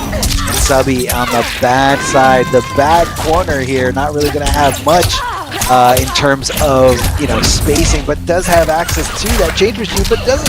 I mean, I feel like I don't see Subby using interactables much in this game, you know, at all. So, you know, it's kind of like a no mix-up. You know, you anticipate a lot of people to use those escapable interactables, and you kind of forget about the regular options. Here comes a regular throw. That was going to be quite some comeback for Subby to make, but in a better position here space-wise. Now you're a little bit closer to the middle of the screen. You're not up against the ropes. You're not stuck in the corner with limited mobility. Here comes the back throw, smart stuff, and Subby just kind of shutting down a lot of options here, throwing out those moves and kind of making Devora feel like you can't really move. Nice little hit confirm here. Hopefully gonna cash in big, some good damage here, throwing down that Oki bug. Here it comes, a little too far away though, and that's very specific to this matchup. Subby using those buttons that push Scarlet a little farther. What a neutral jump punch. What a neutral jump punch. Ooh, but yeah, the other way around too. Oh no, a drop, and that is going to be, yeah, no defensive bars, so you want to cash out as much as possible. Oh, jumps past each other. Oh, this is scary, big advantage. And that's unsafe, but nope, not pressing any buttons, nothing back. Both these players being patient. So many jumps, still gonna be safe. Oh, jumps, but oh, there's so many things that can be punished here, but nothing's getting punished, and the raw teleport! Who does that? And there we go, no mistake this time. We saw the jump kick into the fatal blow whip earlier, but this time Temp is like, no. Just fatal blow, I don't care, anything I do here will kill, gonna guarantee it. And that was a scramble. I mean, you know, the pressure is for sure on here, and you do not want to drop any opportunity, especially when it comes to stuff like that, you know, unpunished grabs, unpunished hop overheads, and I know it's like a weird situation, but that can be the what turns the tide of the entire, not only this tournament, not only this match, but also the just, I don't even know what to say, like the whole season, really. So as we go up for one, or sorry, is this actually, was that, it's 2-0 now for Temp, right? Or is it 2-1? Oh my, I forget now. I want to say, I forgot too, I want to say it's 2-0 in Temp's favor, but hopefully somebody in the chat can help us out. We're just trying to confirm the score. It's 2-1. It's 2-1, right? Because 2-1? We saw the disrespectful fatal blow, or the first time. You're right. The second one we saw yeah, I blanked out for a second there. We saw the very quick ender, and now we're seeing another. So Temp needs to win one more game, and that means that, again, you know, Subby has to play from the back foot. It's not going to be easy. He's going to lock into Scarlet for the rest of this series, which, again, can be a little bit of an issue, considering the fact that Temp has so many characters. Is that counter hit? No, it was an empty jump, so it's not going to be that huge crushing blow, which is a very, very important thing to avoid. That's literally like the strongest combo starter maybe in the game, or at least the strongest, like, one of them. I would say it's one of the strongest crushing blows in this game. And it's not a tough requirement to beat.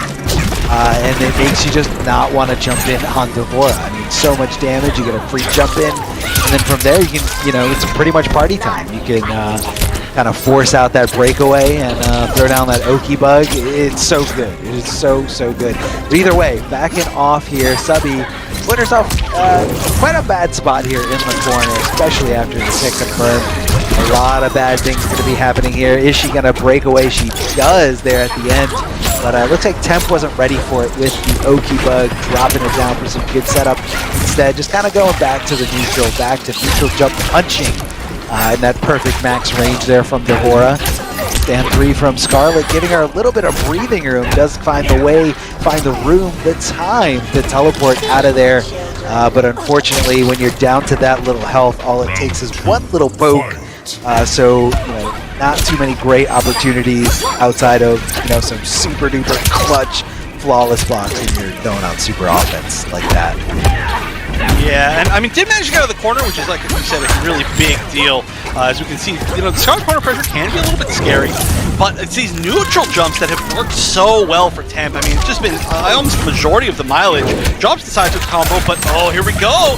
2 drops, I mean, a drop and then a big risk in a row altogether. That could spell like a very different game that we might end up seeing. And there we go, a second parry in a row. Gonna spend the bar. Maybe one day we'll get to see that crushing blow in the tournament, but we're never going to see this crushing blow in the tournament. Down 2 into down 2. Ease away, get the setup, a little bit too far away, but still allows the pressure to continue. Oh, here we go, evens up the life total by stealing back some health. Love the Punisher from Subby, ready to swing when that Stinger was not amplified. You gotta be ready, you can't let your opponents get away with these crazy things. A lot of poking here, gonna amplify. Oh! Subby trying to move, trying to get a little bit of space between herself and Temp. But unfortunately, in this game, when you're moving, you're not holding on a block. When you're not holding on a block, that fatal blow can rip at any second, and it is so fast. Temp going to be moving on to the grand finals, and unfortunate for Subby is going to be the end of their run. No longer going to be able to qualify for that sub-regional finals, but thank you so much for making it intense, making it come down to the wire, and just giving us some great content. And what a tournament, man.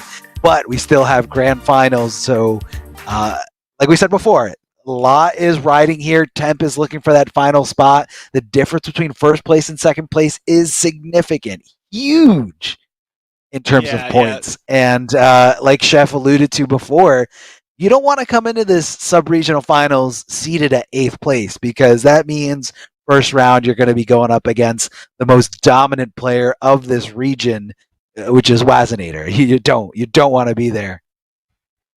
Yeah, and also, I mean, you literally, so this is kind of easy now to do the math, right? Now that we're down to 2 players. Yeah. Like you said, unfortunately, Subby just wasn't quite able to make it.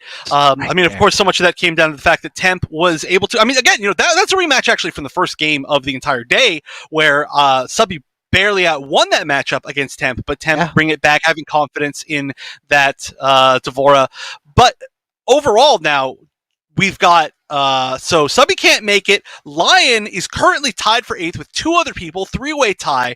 But if Lion does manage to win this next match, Lion will be put up for sure, guaranteed to be in there. Temp will be in the 8th place spot. Those other 2 people that were tied, they're out, unfortunately, which will be Ald and Gilbags. But if Temp wins this, Temp moves way up in the rankings, and we do have that tie for 8th place, which is going to have to be decided. So it's a huge match, but before we get into the finals and see who's guaranteed for sure into that spot, we got to give one more final shout out to Astro, who's allowed us to really yell about all of these things the entire day.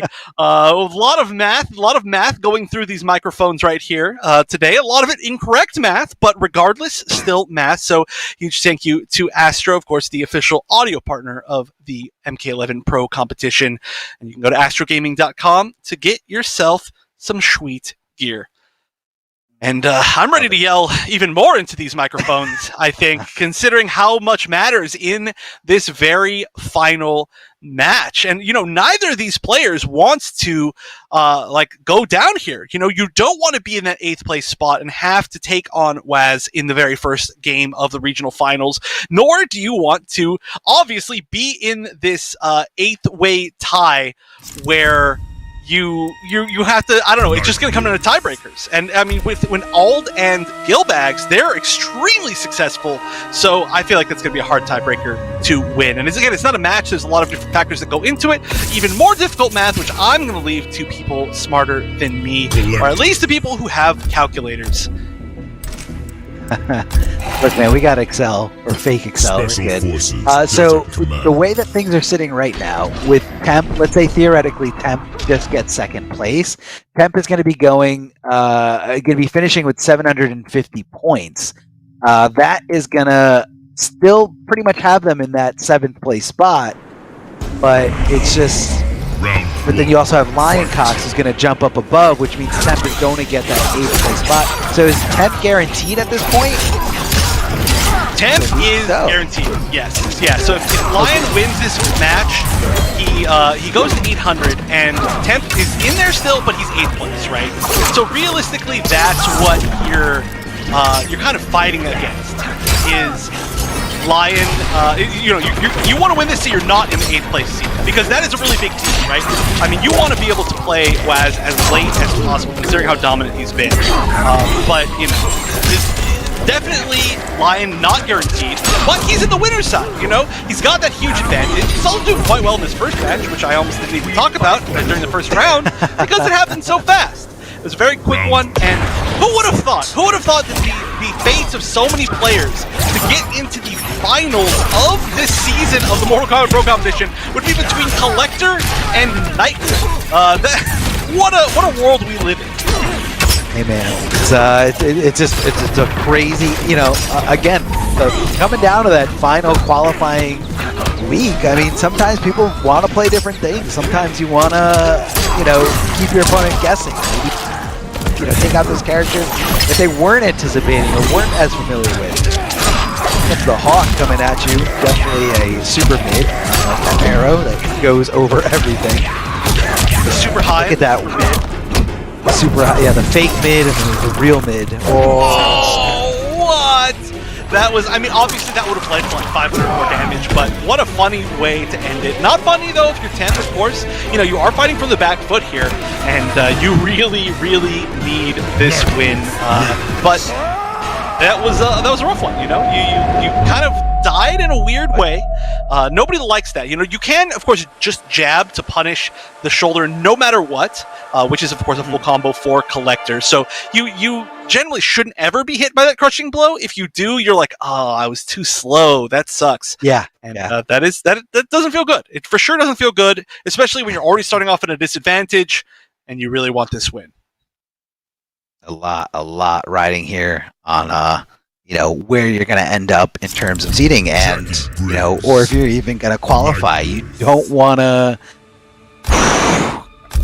I mean, this is looking like it's on its way to that crazy 3-way tie, I believe, if Lioncox is the one that takes it. No. If Lion wins, then Ald and Gilbags are out, and there's no tie. It's just Temp is 8th. Yeah. Lion is 5th, tied for 5th, I think, and Solar Plexus is 6th or 7th, and then Temp 8th. Yeah. So currently, if things keep going as it is in that last game, then we will have a for sure, I would say, set top 8. But again, you know, I'll say it again one more time, probably later in the broadcast. But this is all just my own math, so it could very much be wrong. So of course, always wait for the admins to make an official ruling. But at the very minimum, I'm confident that if one of these players wins the entire tournament, that they will for sure guarantee their spot. That at the very, very minimum. And not only that, but they're also going to be in a really nice, like, middle seed, you know, a nice little tournament path according to bracketology. You know, you want to ride that momentum. You don't want to get derailed quickly. And it's very, very easy to get derailed by a very, very good player. Downward shot. Is Jackie going to make this comeback? No way. Overhead. That was so good. That was so good. And she just did it so fluidly, so smart, so smooth. Not going to be enough to kill, but what's going to be the next thing up on the menu? No! Oh, he just did down two. Oh, no. Round 2. He just smashed down 2 at the end of that. What a comeback, right? What a comeback from Temp. that was literally at like 1 HP. Like, I mean, maybe not literally, but like there was one hit away. There was nothing that you could take at that point, but managed to make the whole way. But unfortunate for Lion to just down to that punishable situation. Still, though, it doesn't look like Lion is being discouraged by that at all. Just dominating the start of this round as quickly as the other ones. Keeping it, I like that. Oh, no, Okay, no punish on the shoulder charge, but it's not going to matter. Luckily for Temp, manages to get out of the corner, which is going to be a very big deal in this matchup.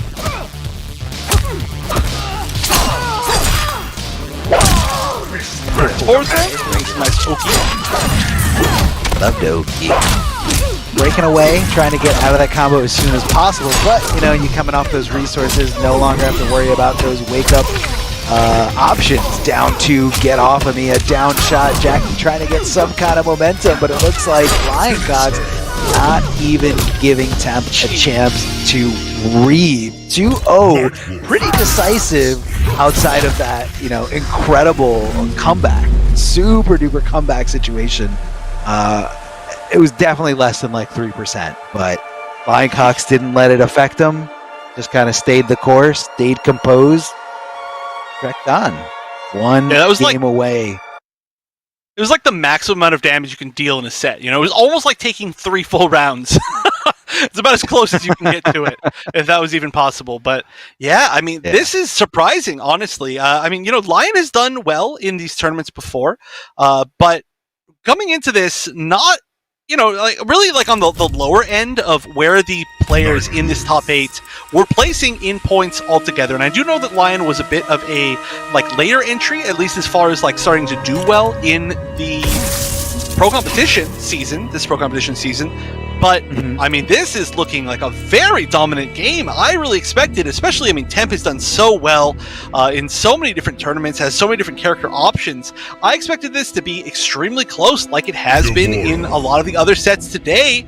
But maybe, I mean, this is also looking like just Lion is so confident, so comfortable. This might be one of those players who's just like, I'm here, I can see the top of the mountain, I feel that, like, you know, the energy's coursing through me, I feel the victory, and this will guarantee me that spot. So this just might be one of those players that thrives off of that amount of pressure and being that close to the end, but just needs one more game, and Temp needs to win 3 games straight and then another 3 games.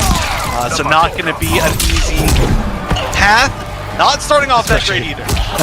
Especially not when you're getting opened up because you're going for up 3s.